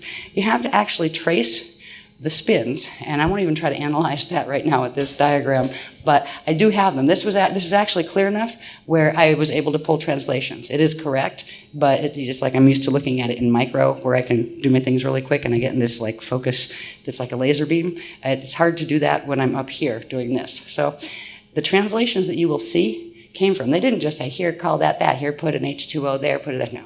No, they show, here's this, and then here's several other pieces of things. So you find that first, that's your key. Then there's several other keys, and once you know that, you have to find this other thing, and then find this, and then you can find the step down. The step down is, it starts the parent, right? The parent ones, you would have 2 parents. For each fire line that creates a manifest set of 12 atoms, you would have 2 parents that were the Illyrian chambers, right? You would have one that bends its energy this way, one that bends its energy this way to go down the fire chamber where atoms are made. So you have command elements, 2 parent families, and there's ways they're going to teach us, I think, a bit about tomorrow, of being able to call on them. Because what if you call on them and open those flows, it will start to straighten out the flows of all of their children. And each of their children, each line, each fire line would hold one of the, it has a set of 12. So a set of 12 it would have its primary, like main child, number 1, and then it would have like line 1, number 1 would be hydrogen, for example, right? Line 2, number 1 would be helium, right? But then there's a whole chain of them going up of elements on the chart that give you specifically what atoms are made from that family as the currents step down from the TWAs, the density level TWAs, into D3, then into D2, then into D1.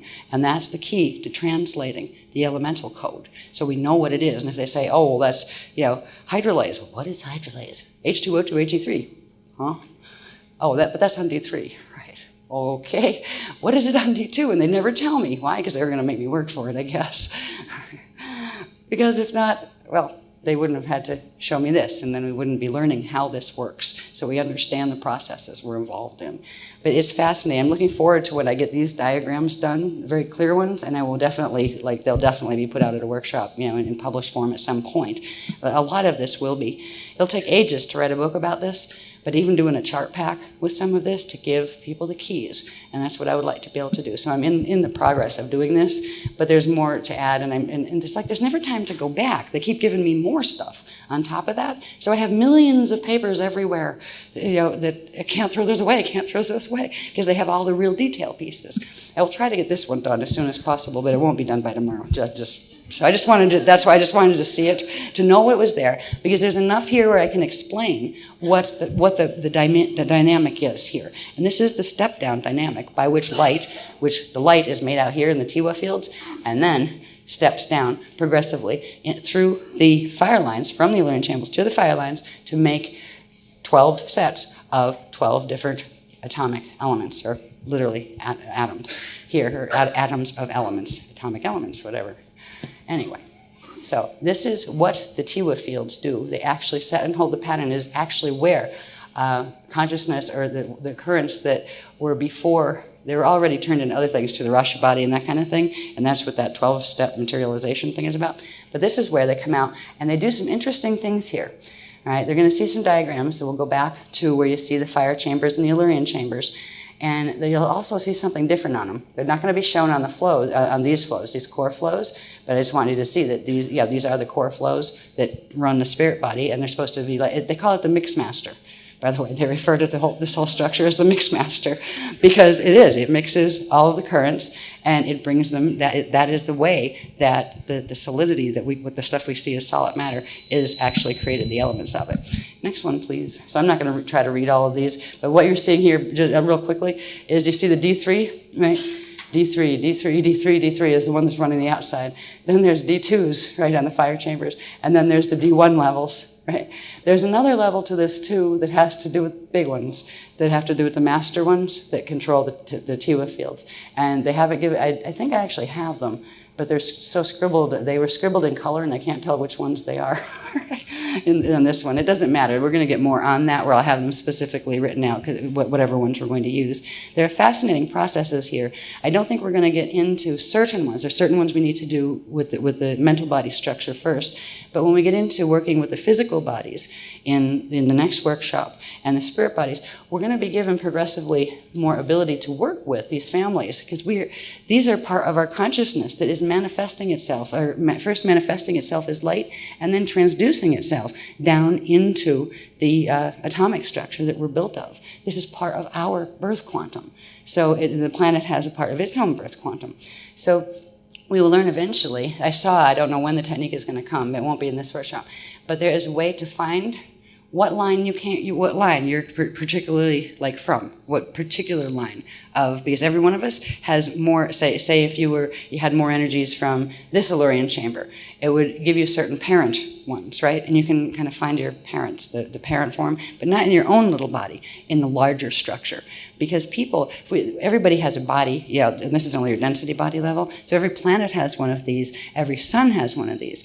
The sun's one births out the different stars, what are supposed to be stars that sometimes die and become planets, and the planet births out, has its own structure of these. So we actually come in through the cores and the Ajna body structures of, say, if you're like out in M31, you come through the cores as consciousness, as, whatever stage, I'm not sure even, but you come through, and you will that's where you would create and enter your fetal integration into a single one, and then you would grow that structure on a microcosmic level.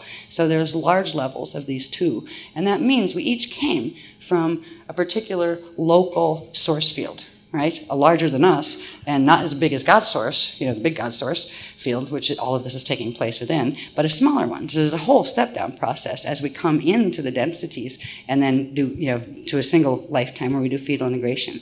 At some point, and I hope it's not anytime soon, that shows the structure of, in our personal bodies, this is where our probable selves come from, where we actually have 12 probable versions of our own self from one fetal point. Right? There's not even incarnations. This is just versions of you running around that look something like you.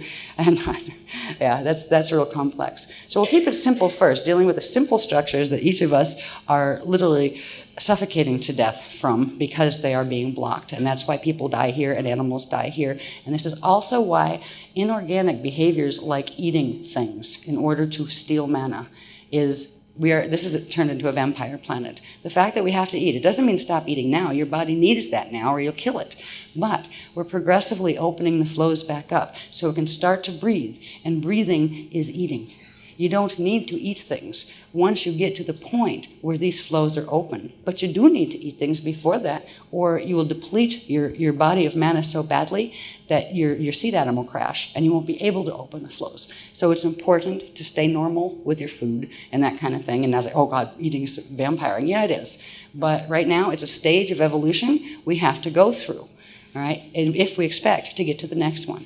And it's going to be a while before. So it's kind of like, have a good time with that while you're here.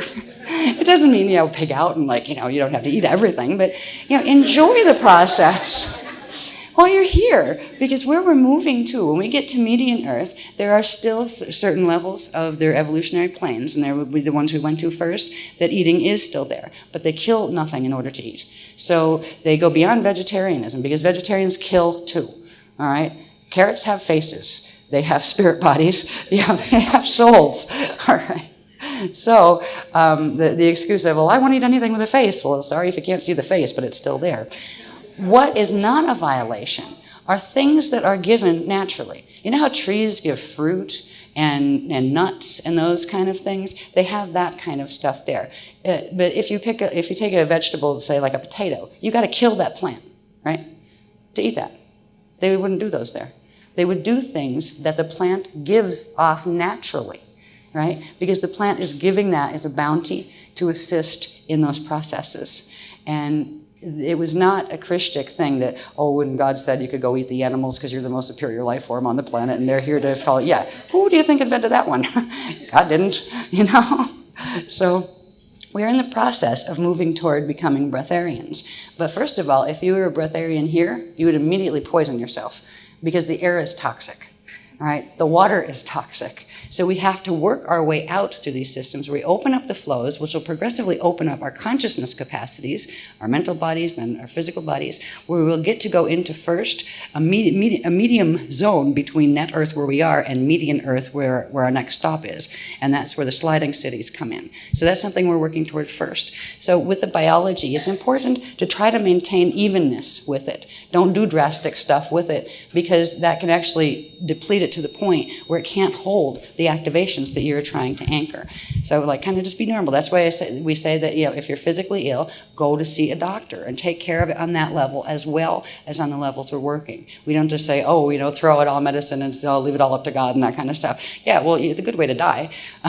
Because at this point, our bodies need all the help they can get on this planet. Not just ours, but everybody's. So if you have medical intervention, psychiatric intervention, we always say that those, you know, if you feel you need that, don't use this to justify why to not do it. You need to combine them both. It's very compatible, and I wouldn't try to explain it to your doctor unless he happens to understand. He'll think you're wacky, and he'll probably put you on Thorazine or something. Right? Yeah, I would suggest not trying to explain it to, you know, your general MD person unless they're an enlightened one. There are many enlightened doctors, but not too many enlightened in this way yet. Yeah, bless them. But they do their best within the framework they understand. I don't understand medicine. And I'm like, thank God, I don't have enough brain cells left to do this and understand all that. I respect doctors hugely because they have to learn. And in a certain way, I am a doctor of metaphysics, right? Which is not, I'm not a surgeon, I'm not any of that stuff in that way. So I don't claim to be. But I do respect doctors. They work really hard to get to the point where they're doctors so they can learn all of that. And, you know, so we're not saying to just, we're going to heal now and don't ever have to do that again. We need to work ourselves through this mutation. No one ever said it was going to be easy or simple. Simple, it obviously isn't. But it will get easier. But right now, on this planet, we are working with the fact that the Omega kill code was activated by the White Dragon teams of FAs.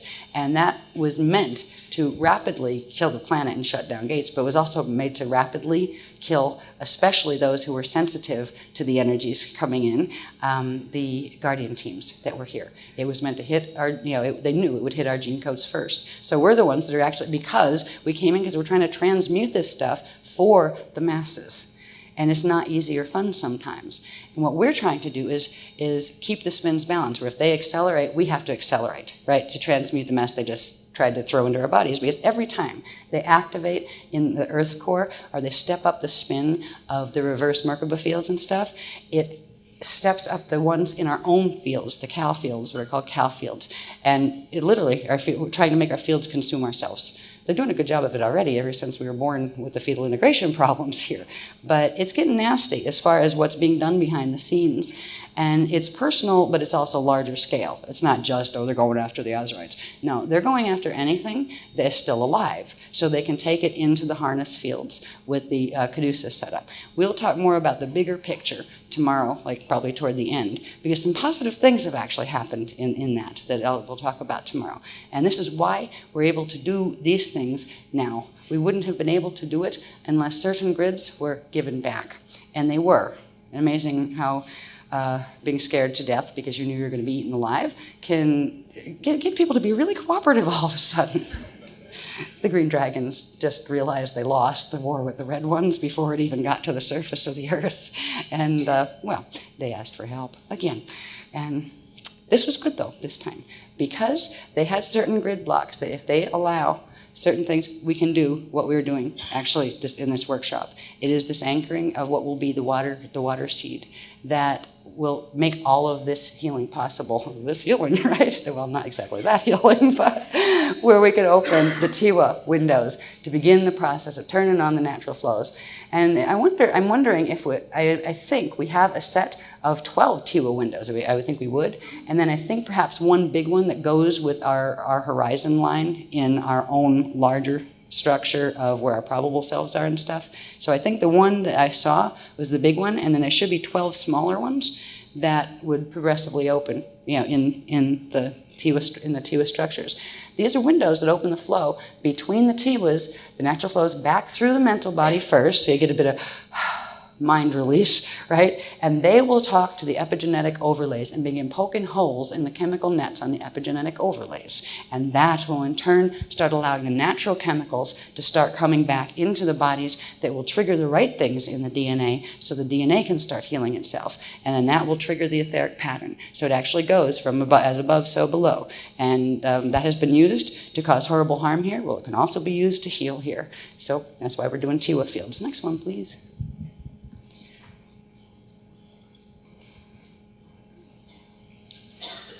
Back to Tiwa fields again. Now, this interesting, now imagine these on all of the lines, right? There would be one set of these, you see there's these big ones that are centered, and these are pentagram-ishes, I call them, because what we consider a pentagram here is actually a mutation of this geomancy. This geomancy is large. This is the natural structure of a pentagram. See how skinny it is? There are specific proportions to it because it fits in between the lines. And there are a little bit different proportions for each of the dimensional levels. Like you have like, this is the ones for the Tiwa levels. And they go from, literally, this is like D3 line where D3 starts there and the Tiwas start up here.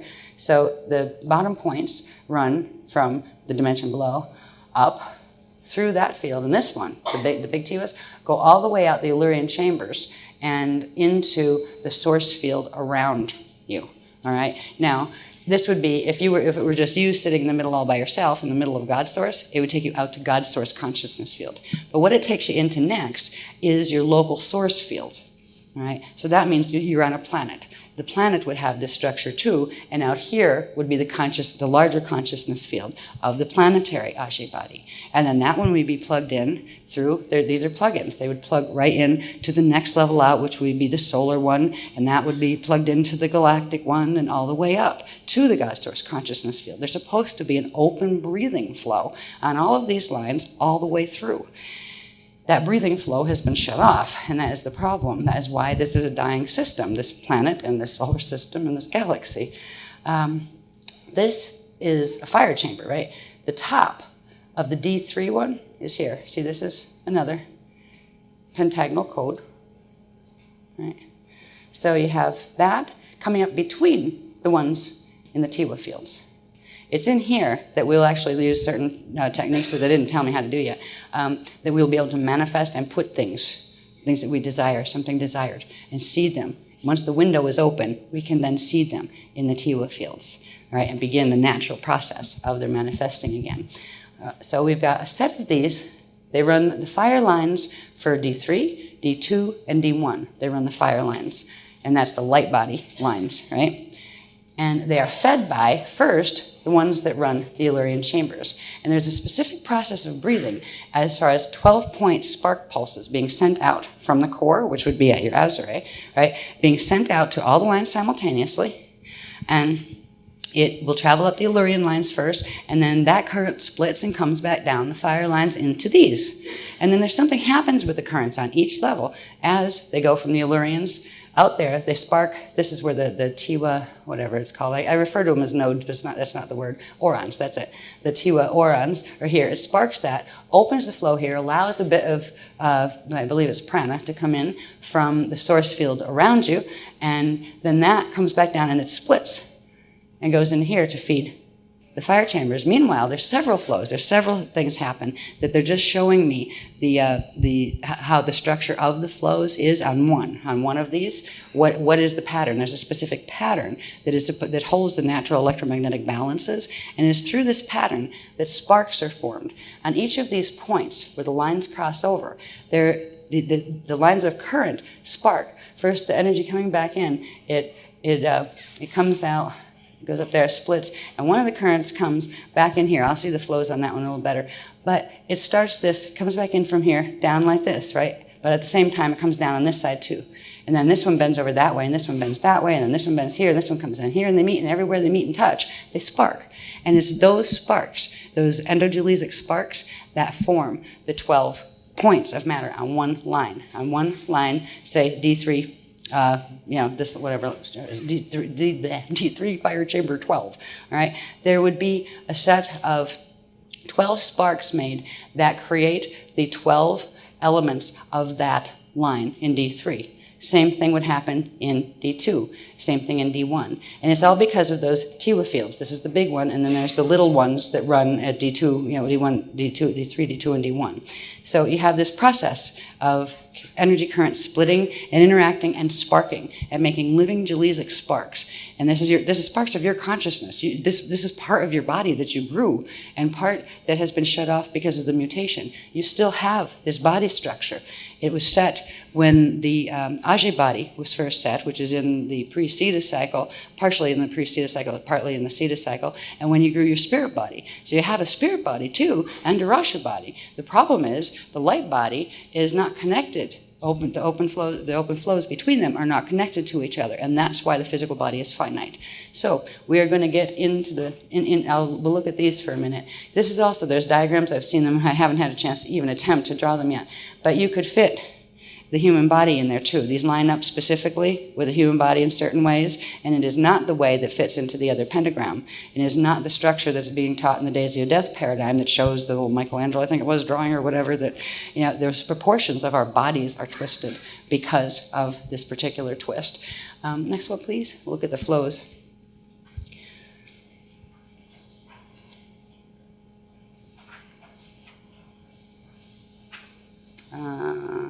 Not to flows yet. These are the same things up there, but what I wanted to show here just quickly, these are showing that these are capsules of once the sparks happen, they actually go, each one of those would have one on it, but it creates a spark cloud that densifies and becomes literally the atom that it picked up the encryption from its line, from the Rasha body that coded that line. It literally solidifies as it cools. When it sparks, it's hot. It's a endogelesic, I believe they call it, endoplasmic spark. And endoplasmic is associated with liquid. All right, it has to do with the liquid states of matter. We'll read about those and look at those in a little bit. Heaven help me. There's a lot on that one. But anyway, these are capsules of elements, elemental atoms that literally form. And then they will assemble following the patterns that are set in the tela fields. They pick up their core pattern of hi, I'm hydrogen from the pattern set down in the Illyrian chambers down in the Rasha body, and then they come out, take those patterns out, they see them into the tela fields, and then you have if say you were breathing and sending energy out into your tela fields, those atoms that you make every time you breathe, you'd be making atoms, right? And they would come in and take on the manifestation of the encryption that you set, and it would come out in your hologram in D2, and you would see it as your next moment, that kind of thing. It is that direct. We actually are the atom makers. Our bodies are the atom makers. And this is why there has been so many lies told on this planet about, oh, if you want to be spiritual, that's just the mental body, leave it alone. Oh, die the mortal body, whatever. Oh, bury it. Yeah, right. This is the living structure that has the power to turn these processes back on. We might not be able to do it on the planet at this point. We can do little parts of the planet, but not the whole planet. Just part of it is too damaged, and they are activating the reverse small pentagram things in the core of the planet that are going to pull it into what is called the caduceus fall, where it will completely reverse at some point the light fields there. They've already been partially reversed. It will reverse the rest.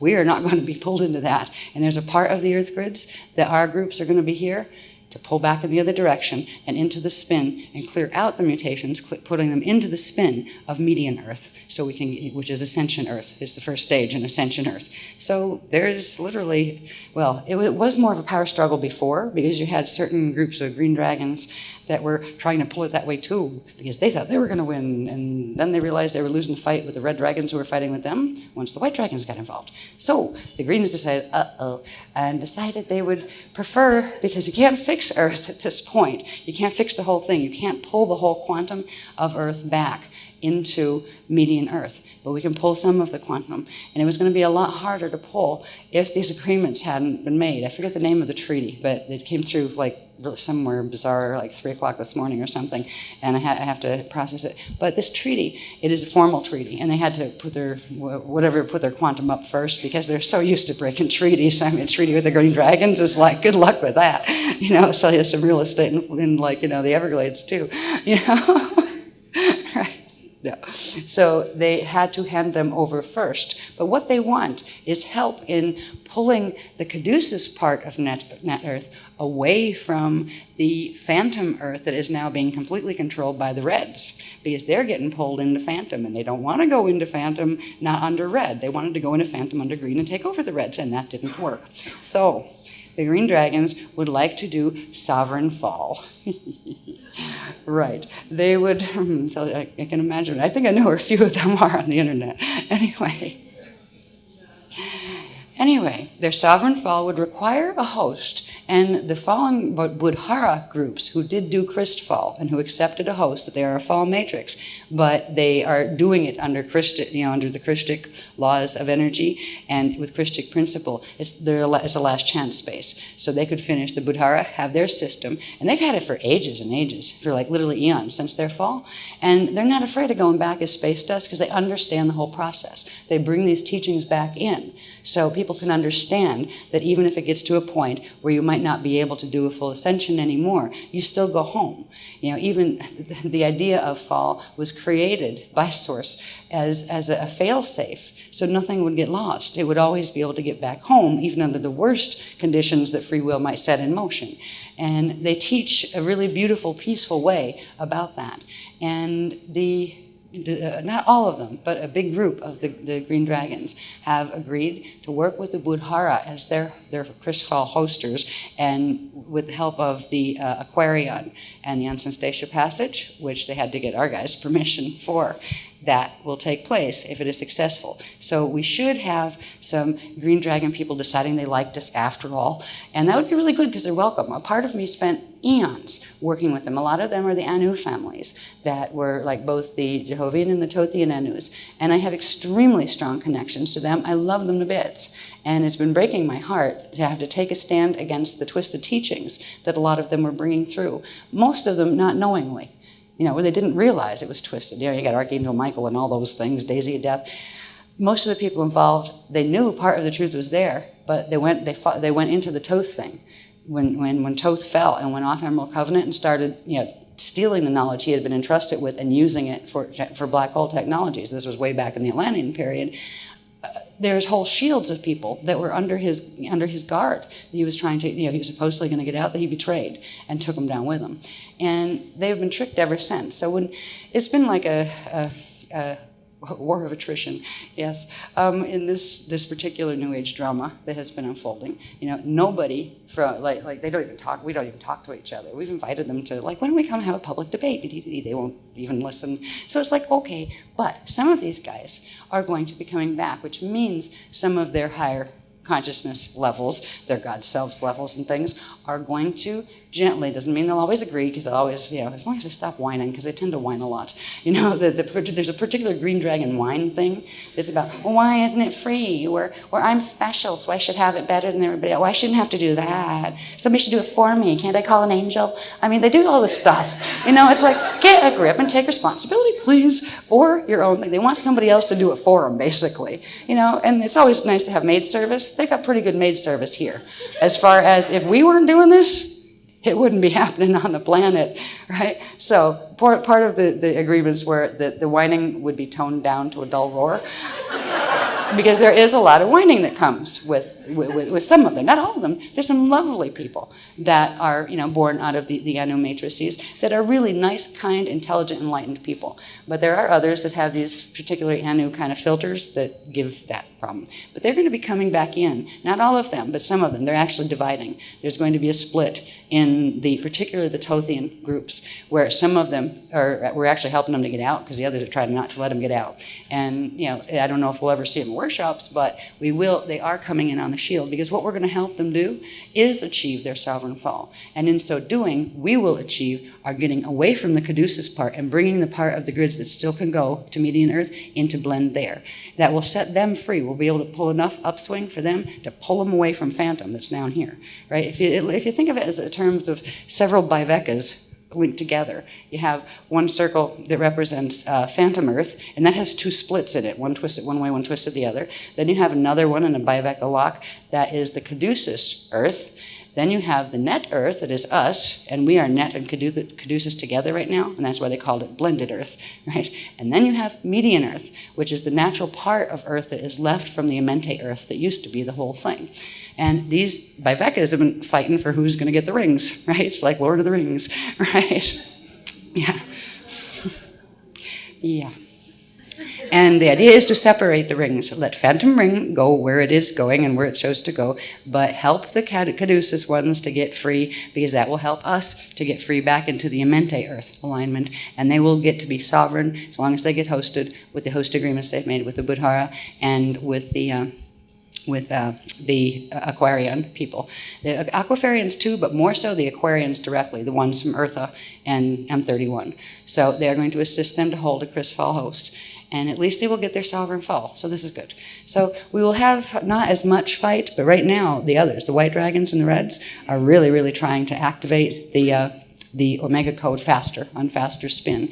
And it's hurting the bodies. I mean, I don't know how you guys are feeling, but the ones who are most sensitive to the planetary energies are the guardian groups here. So we will be processing and trying to purge this stuff off. So we're being given these activations now in order to help us before it kills us. Because, I mean, I've had a terrible month just with the body. Everything's hurting. I'm like getting spleen pain, getting back pain, head pain, everything hurting. There's not been a day where there was always something that hurt, and all day long. Knees swelling, I mean, ankles swelling, all sorts of stuff. The usual stuff, but amplified, right? And I started to feel this horrible field in front of me here, and it was spinning, and I didn't know what it was. And twice I had to consciously I realized it was dragging my chakras into a reverse spin that I'm used to them being, and I had to drag them back. What the heck is that?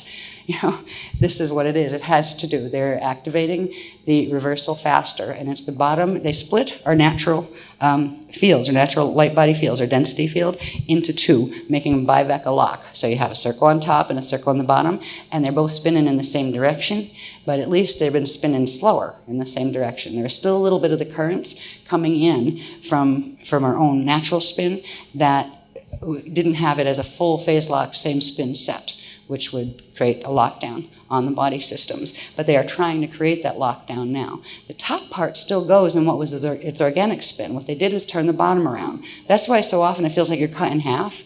We're like, I don't know what my bottom, I don't know where my body consciousness is. Can't find that, can't feel that. Can't even feel my legs, you know what I mean, that kind of thing. And then the rest of you seems to be up here. You know, they're trying to pull those together now to drag us into, well, phase lock, which will create the reversal of the Merkabas, and it's shut down. That's what the Omega code was designed to do. That's what they're trying to do on the planet as well. And that's the red and white teams that are trying to do that. And the greens were helping, but they wanted to pull it in their direction, and they lost. So now they're helping us to help themselves. Not too bad of a deal, but it's a mess, because this code, this natural structure of the pentagonal transduction code is supposed to have a big, long top, right? Because that's what plugs in to the next level up. If you look at these, how they line up, they have, this is the D3, wait, let me see. This is D2, this is D3. All right, so this is the D3 frequency set, right? Here, this would be one D3 pentagonal code. And it goes past the D3, the top of it, it goes up into the in-between spot, in between the two big ones that are the Tiwa level of them. The D2 goes right up into the center point, the bottom center point of the D3 one. See, these three are linked together, point, bottom to top kind of thing. All right. And it's only these that are offset, right, because of the Allurian lines being offset. This is the shape of what a pentagram should really look like, a natural pentagram. That's why when we always use them when we had to use the other one, because we had to use it to start activations of the light body the way it is. We had to deal with what is first before we could fix it and bring it back. We would do it with a circle around it, right? Because that way, when we're running crystal frequencies, we could control the spin of it and hold it so it didn't be dragged into the caduceus spin, which is the reverse spin. And that's why I always said, put a circle around the pentagram. Don't ever use a pentagram without a circle because of this. So then at this point, we've had to use regular pentagrams because it's all that was available here. Not just because nobody drew them yet, but because we had to activate the light body itself first before you could then go and heal it. But now we're going to be taught how to use this natural shape, and that will restore these flows. It will. What's really funny is about the pentagram that they use here. I have to draw the drawings, but I've already seen it. To make this look like a normal pentagram, right? You'd have to bring the top down. It makes the legs stick out further, right? And it changes the height. It brings the arms down. So it literally completely changes the flows, and it makes them where they don't plug into each other. They're actually offset, where they have a very strange angular relationship, and that is what creates that, just because these are the places where first light is made out here and also in here, and then that light transduces into the little sparks that become the endoplasmic matter. They change the angles on these, and it creates biveca light instead of the natural Shalaya light, which is a triveca.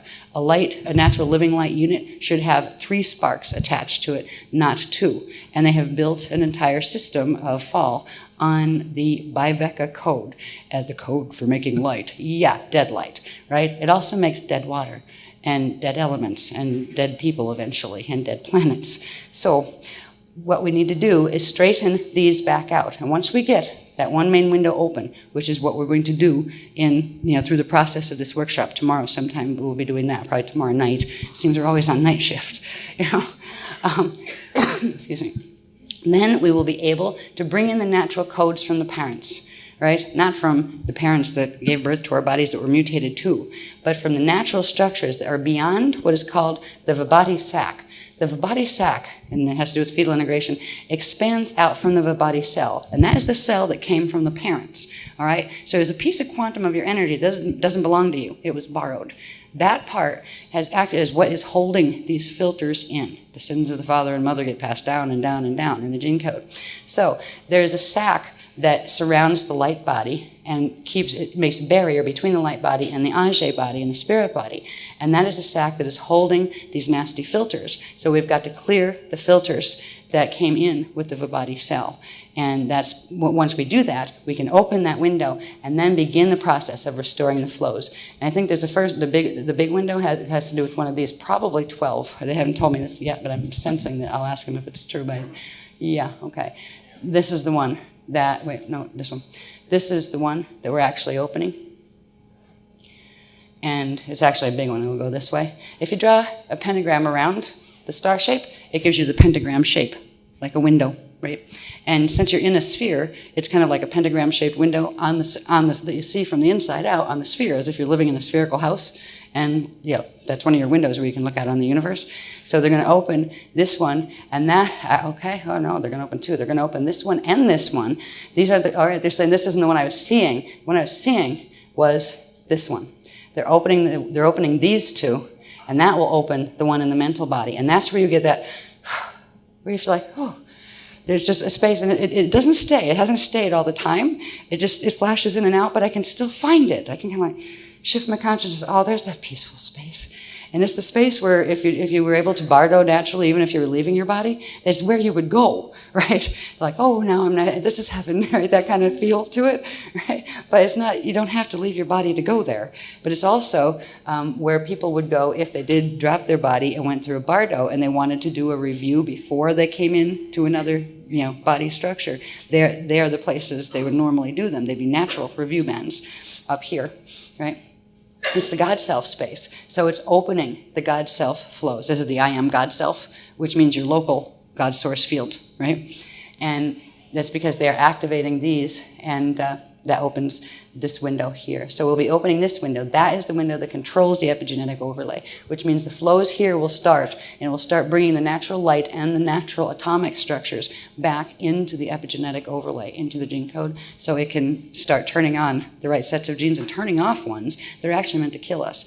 The twisted light ones that we talked about, where they're making artificial light stuff, though that artificial light makes twisted elements. It makes elements that don't bond to each other the way they're supposed to, and they bond in artificial ways, and that comes down into our bodies too, and it creates an artificial sheath epigenetic chemical sheath that is triggering certain genes. And the omega code was made to make sure when certain things activated on their twisted ones of these, to make sure it would trigger the genes that would cause death in the body, to shut our bodies down before we could fix this, because they knew the only ones on the planet who would have the ability to do this would be indigos and aquarii and angelic humans. And so they went after us with a vengeance as far as that goes. It was designed to not only take over the planet, but to kill the guardians first. They have their bodies kill themselves, right? Where their bodies would kill, they literally poison themselves. They've activated the level that will start doing that rapidly, and that's why they're doing this now. Because we're not going to get very far of sliding if our bodies get shut down and go into compaction. That's why we're also going to be teaching, this is also the same thing, that even if a body died, if you have this window open, you've got your free passage out.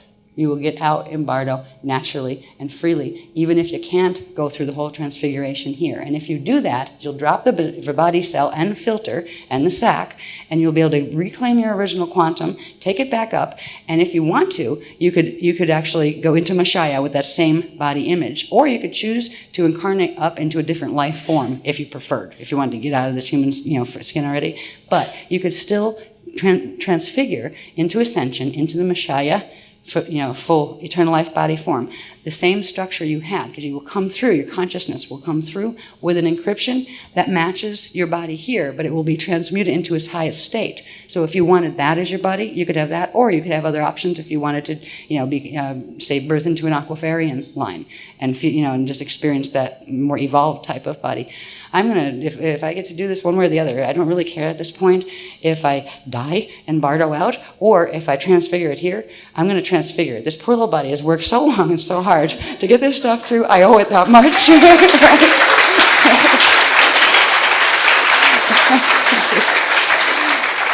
And that goes for most of you too, I think. So you don't have to keep the same, image. They would show you how to let go of that full encryption if you didn't want this, the highest version of whatever your body is here, once you got through. You don't have to be afraid of death, is what it is. Once this window is open, it doesn't matter. They can't do anything to harness us anymore. And some people will they'll actually say, the body feels like the trap and I'm just too tired. And if that happens, that's okay. We'll still be on the edge, of the window. We'll all still meet up again, and it will be in the median earth. So if people that you love are passing on, there's going to be a lot of people passing on this planet in the years to come, more than the usual rate. And it helps to know that as we open this window and start this process here, this is opening the bigger window in the grids that can still hold it, that opens into median earth. So as many as possible that can still plug into the host will be able to get out, even if they can't take their bodies, even if they end up getting buried because their religions tell them they're supposed to and all of that.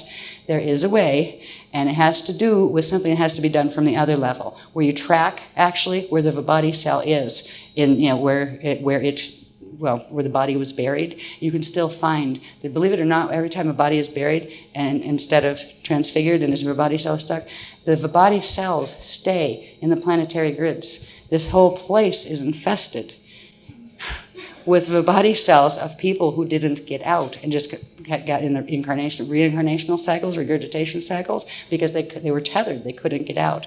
So there's going to be at certain points big mass waves where we release the ones from the past as well. And there are procedures that can be used. There are some of the things that the Adashi masters teach, and like the way showers training has to do with learning how to do those things. And first we've got to get ourselves to a point where we're healed and our bodies aren't trying to eat us alive. Because basically the bodies are going to try to eat us alive now, and it's because we were doing so well with the other stuff that the white dragons are really upset at this point, and they're hoping that they can shut us up and stop us from doing this, because they don't want to lose the quantum. There's so many people stuck here right now. If you have a little tether line to that body cell, imagine all the millions of people and billions of people who have died over, say, just since Atlantis, probably, which is 9,558 BC. Imagine since seeding 550 million years ago, right? There's an awful lot of people stuck in the review plane loops here because of this mutation. So we are going to set them free, any of them that can get out. So by doing what we're doing, we are being the way showers. Send that vertically. Thank you, beloveds. And it's like, oh, that means I can get Daddy out because I found him. Right. Yeah. Okay, anyway, let's go on to the next one, please. I think we'll look at the flows on that one.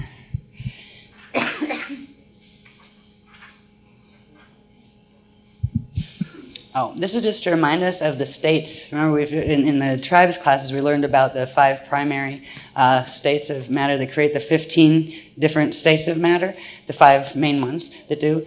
Way before this, all such other stuff happens. And that's the stuff we're going to read about and we're going to see on when I read this. I'm going to put, I have Mylars out, I'm going to put it up, and I think I'm going to take a break for just a 10-minute one before I go into reading that, because I have to actually readjust my eyes when I'm doing reading. My vision's getting so bad now, and I've been on the computer since 6 o'clock this morning until when I came in, so I'm having a little bit of hard time reading. But these were just the beginning of understanding elemental command.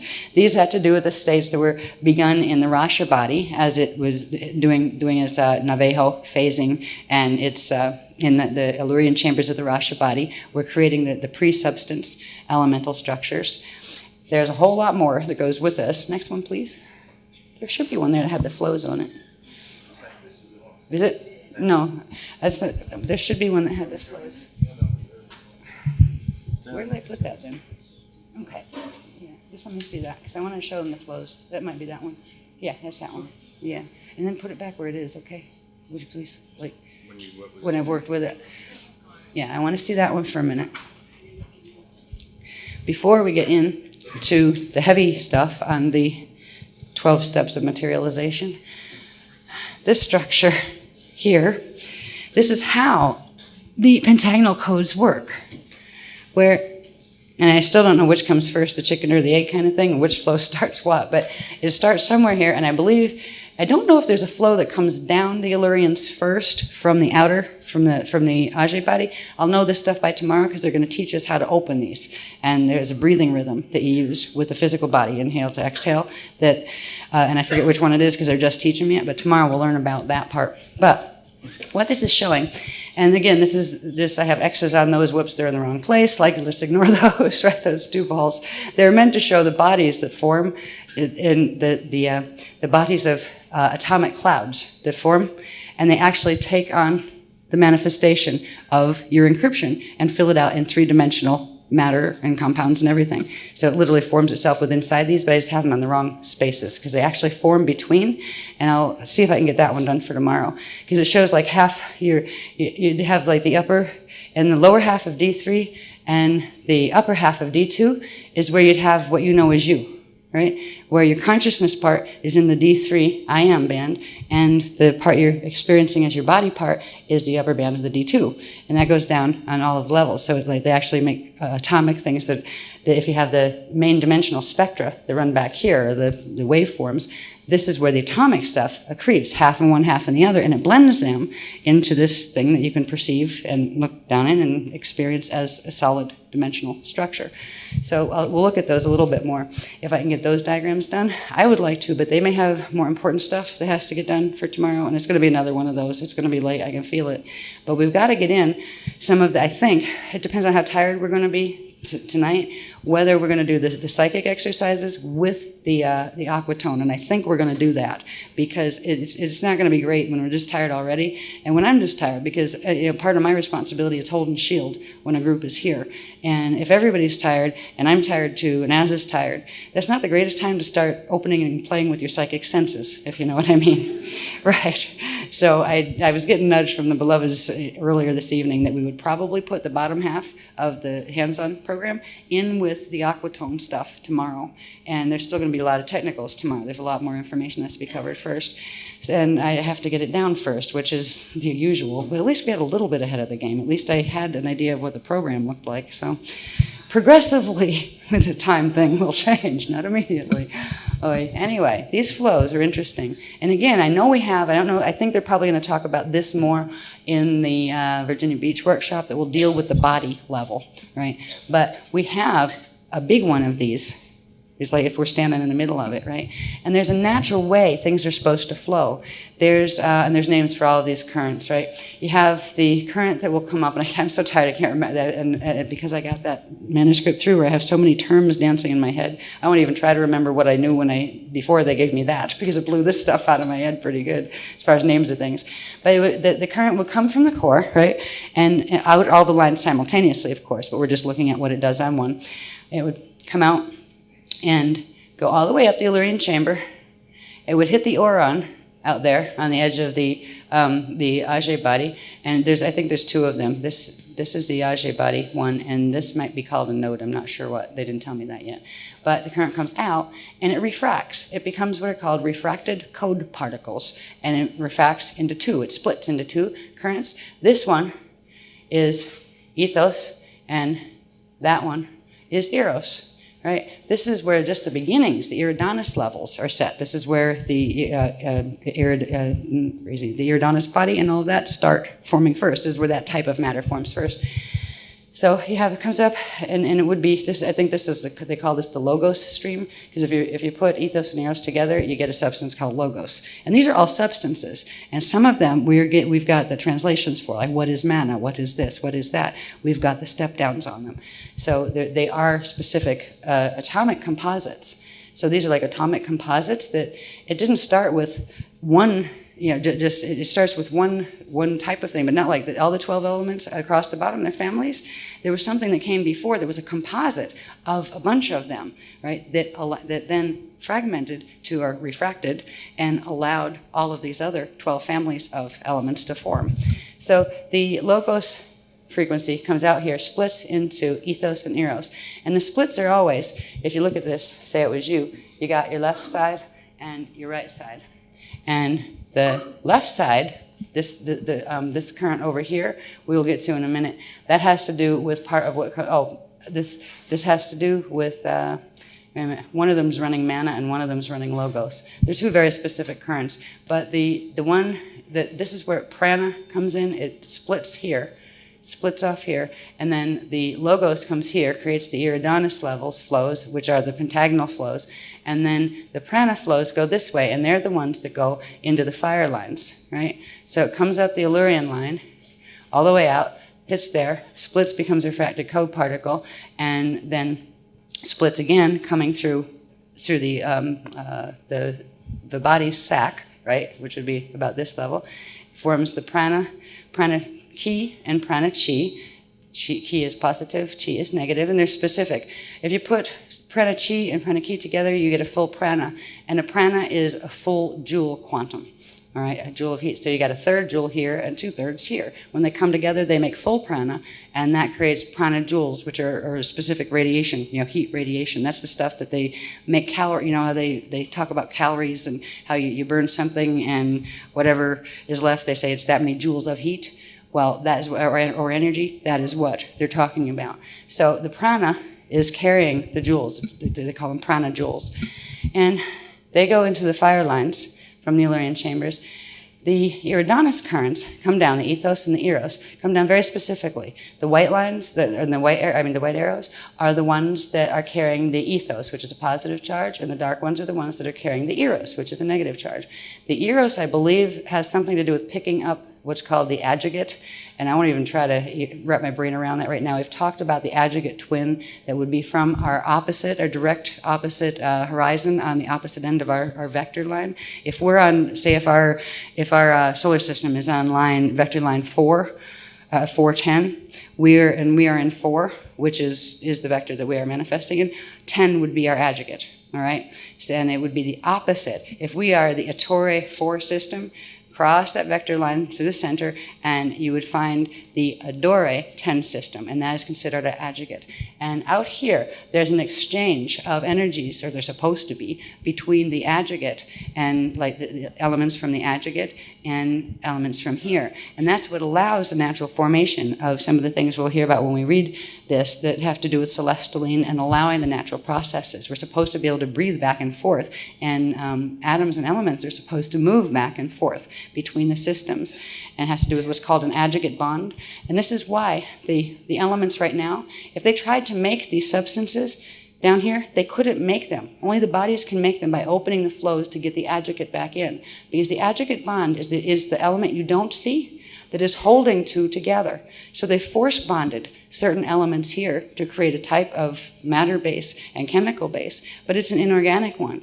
The natural one has an adjugate bond where instead of being just a biveca, which are two, like say two substances bound together, there's a third invisible one that is actually on the opposite spin in the Adori side that is the adjugate, and that is holding them together and allowing the living life cycle to take place. So as we begin to open the flows, we'll be getting the adjugate flows back in, and I believe they flow with the eros. So we'll be getting the eros back in. Eventually, all this translates into the combinations of bass tones, overtones, resonance tones, and primary tones that the natural musical scale is built on. Because every one of these lines has a natural vibrational and oscillation signature and has its own specific set of tones. And there are ways to use those tones in the body to open these flows, to bring the adjugates back in. So natural structure. So our bodies can start producing natural elements. And that will be very interesting to watch. Wait. What? What? That's his adjugate spirit. That's different. That's ethos. Remember, ethos is adjugate spirit, which is the spirit of the adjugate, which would be on our side, right? Yeah. Yeah, and with the labels, take the labels with a grain of salt, because these are what takes so long. Like, okay, that's that. No, it's that. And I have to double check and triple check. These are just in their very rudimentary stages, but I know the ones what's basically correct, right? As far as understanding all of these flows, that's going to be fun someday. There's another set of flows, by the way. See here? There's this little thing coming down through, and it's the lotus petal flow. It's the same thing you would see in that bigger one that had the Lumeridana that showed the big petals, right, in the spirit body. There's flows that come down that way too. And all these flows interact with each other. The iridanus current comes down, and this gets really tricky because you have male and female, or negative and positive orons, which create different ones, and they would be opposite. If this one is, I forget which one's which. They just started showing me that. But you have to trace them around to find out which one's male, which one's female. And they would have flows that were like in opposite direction. I don't think that works down when it gets down into the dimensional level. It does on the little ones, but it doesn't on the density one. And that would just go with whatever the planet is, and that's the one we're going to be using. So we can use the same one, but ours will adjust themselves, like whether you're male or female, as far as what your energies are. If you get the density one going the right way the planets are supposed to, that will set yours, your dimensional ones, into the right state. But they go male and female, and then they step down here, male and female too, going down to D3, D2, D1, as far as the flows. They switch and combine, and it allows them, there'd be another set here, right, and another set here, and all the way around, right? And it allows them to exchange energy between each other as well, between the lines. And that's where the elemental currents become formed through these processes, because every time one of these crosses over, these are happening at the same time, this comes down here, bounces, hits that fire chamber, bounces, goes over here. Same time, this one comes down here, bounces, and goes over there. And then hits it up here again. Both of them, they bounce, and they come here. Everywhere they cross, they make a spark. And there are 12 key points where they spark. And those 12 points make what are called endogelesic sparks that once it cools, where the fire isn't coming through, they call them fire lines because that's where the living, moving currents are coming through. Once those currents go back, they cool and they solidify and they become elements, literal elements. And then they already have in them the intelligence that's in their encryption that was set by the Tiwa fields and what was in here. So they literally self-organize. Well, they're supposed to. Right now, the cal filters, which are the unnatural light filters, the biveca light filters that are blocking out. We have one on each level, 1D2, 1D1, 1, 2, and 3. I'm getting tired. So we have to crash through those cal filters, and the way to do it is to open the window. We wouldn't be able to do that without help. The beloveds are helping, and they're doing it on a planetary level. And they're, the host shield here, which is it's our teams, the Azurite teams, and the Aquafarian teams, and the Aquari humans, and the angelic humans. Anybody who's left here that cares to learn about this stuff, and a lot of people who don't even learn about it. There are lots of us sleeping all over the place. It'll be interesting to see the wake up that is going to happen once this window is open, because that will help a lot of people to begin running these flows if they have any of the Krishna codes in them where they can anchor them, which will be really good. Anyway, the flows create the sparks, and then there's a spin, I think they spin from the center, and they create currents. This is where we get the Christic spiral proportioned currents, and that's where, on the same level, the Metatronic nonsense with its messed up pentagram, it creates a different angle spiral. It creates the Fibonacci spiral, which is the Metatronic sequence spiral. So all the things that we've learned, they all fit into this basic, it all leads up to this, which is the materialization of literal matter. And it self-organizes following the patterns that will be held in the Tiwa fields. And since we have in the Tiwa, around the light body, between the light body and the Tiwa fields, there is what is called that Vibhati sac that came from the parent imprint that we expanded out within, from inside of. That is what they have mutated, and they have created distortion in that to the point where we can't, this process does not work. What the Merkabas do, the Metatronic Merkabas do, is they take the bit of energy that was our original birth quantum that we should have brought into this whole wonderful process of opening up the flows, and it kidnaps it and hijacks it. So literally all that can run the chambers are, and on each level, you have the etheric body ones, and they don't interface with the ones up above, the telluric body. So the physical body runs one level, the etheric body another, and the mental body another. There's hardly any connection. There's about half quantum connection, I think, between them, as far as like half of the quantum has been stolen into the reversal of the lower field, and that doesn't allow any of the natural connections to be formed. So we still spark. But we spark, and the spark shapes we make are these. The currents bend aren't these. They're the currents of the mutated, twisted Merkaba, and it squashes up our fields. And finally, through this, I was able to finally identify the one thing I so wanted to learn for so long, because I knew there was something wrong with them. There's a lovely lady named Barbara Brennan, whose books I always respected very much. I respect her very much. She's a very talented seer and healer. And she is definitely seeing what is there, right? But I always knew there was something wrong with what is there. And I was like, thank you for showing me. Because I could see them too, but it confirmed what I was seeing. But they're not supposed to be structured that way.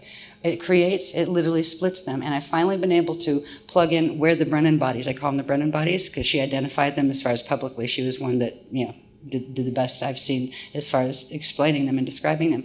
What they're actually, that they're not, it looks like there's 7 dimensions or 8 or 9 dimensions, that they're not. It's only the 3-dimensional currents being split and mushed in together to form these artificial capsules. They are part of the prison. And what we will do is our fields will change as we turn on the natural larger flows, and it will start healing them and allowing them to grow back into their natural status. So one of the charts I'm still working on is the one that shows, and it looks kind of like that other one, the one with all the numbers all over around the round. I think it's kind of like that right now. But I did manage to get the one that it showed me with the numbers. This is D what, this is D what. And this tells us what's controlling the DNA. And one of those is a main control one in there that probably goes with the outer thing. So they're just teaching me this stuff. But it answered a question that I've been always, I know there's something wrong with that structure. What is it? Yeah. Now we're being able to see it is this a mutation of this that has created that particular body structure. So I don't know if we'll have time in this set of work, this particular workshop. It depends on what they want as the transmissions for tomorrow. It might end up in the Virginia Beach one, but we'll be able to, probably that one, because it has to do directly with the physical body, getting more into the physical body.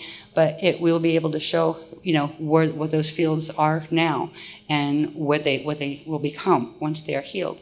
All of this also affects the axiotonal lines and the meridian lines that run in the body, because the axiotonal lines have actually been running reverse light current instead of natural Rasha currents. The Rasha currents have been closed off. The dark matter process has been closed off. And in our axiotonal lines, their numbers are all messed up. They're supposed to correspond directly. If you're standing on this shield, right, with 6 in front and that 12 in back of the light body, I believe we're supposed to line up with the 12 or the 6 in front of the light body, right? And that would put the rest of the Illyrian chambers where they're supposed to be. The whole thing is twisted. In the shields are literally the axiotonal lines running through our body are all messed up. And even worse the meridian lines that are running through the body, which are the ones that carry the light body part. So our meridian lines in our body, our electrical lines, correspond with the light body, and our axiotonal lines are supposed to correspond with the Illyrian chambers. So our bodies are literally hacked up as far with this mutation. What will be happening as we turn back on these flows, it will start straightening out the natural elemental families as they're supposed to manifest, and the light forms that are supposed to manifest through each of the axiotonals. It's a huge healing process, but at least we can still do it. Once it is done in a body, though, you can then transmit it to others, and that's what that's what the aquatone system, a hydroacoustic healing system, is built on. It's built on using, first of all, healing that part of yourself, because you can't give a gift that you don't have. If it doesn't belong to you, you can't give it, and if you're pretending, you're only compounding the problem, for people. So if we can heal these parts of ourselves, we will then be able to transmit that level.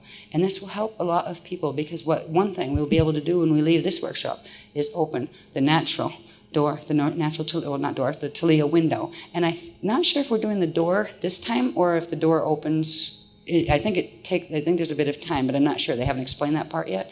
But the door will open either during this workshop with the window or in the next workshop. And then there's the next level of working with the body. So I'm not sure if if the door goes with the body part and the window, starts here, but the window does start here. So these are some of the things I have to learn before I come back and speak with you again about the next level. So I hope you can see that it was a little bit of complex stuff. You haven't even heard the readings yet of why I was, had to come in late tonight. There's no way in the world I was going to get enough of the pictures done, and they're not done, as you can see, but there's enough of them there that I could give you the visual reference where you say, okay, that's where my Tiwa fields are. Okay, that's what that structure is. It would have been very difficult to explain this without any diagrams, especially the flows, right? Right now, the flows I was seeing them as they were giving me the correct ones. I was seeing the diagrams that I don't have time to do that go with the mutation, and they are all messed up in the other pentagonal mess in the pentagram, the way it's used here. They reverse polarities all over the place. They block off things. They like literally cut the body in half into a biveka, and run on that yin-yang flow, where it's really just a self-consuming field. We're eating ourselves alive and not even knowing it. Yeah. Whoever designed that one, jeez. Anyway, but it's nice to know that this one exists, and it's kind of funny. There's a direction too. I've always had a problem with. I could never draw pentagrams like the way they are here. This in the opposite direction. I use my left hand, and it always has to be this way when I draw it this way. And this gets into other things about the difference between left and right, and say reading and things like that. There are specific spins that are supposed to happen here. We are reading languages that create the reverse spin right through the eyes, right through the pineal, right through. Yeah, we read, most of the languages here. Not all of them, but most of them read from left to right. They should be going the other way. And then there's other stuff that has to do with vertical ones that I'm just learning, and which should be from down, from top to bottom or bottom to top. And all of these languages correspond to this stuff. There are sound tones. There's a sound alphabet of 144 letters and a written code alphabet of 144 letters, each one corresponding to one of the 144 elements. And they're going to start giving us the first 12. And we're going to work with them. We're going to work with some of them tomorrow. I'm not sure which ones. But when we're using languages, all the languages here are chopped up versions of the twisted stuff because we lost the ability to speak, to even think thoughts in a linear form when as this mutation progressively did. Somebody had to teach us new languages. Yes, that's what people like Toth and all those guys are for, right?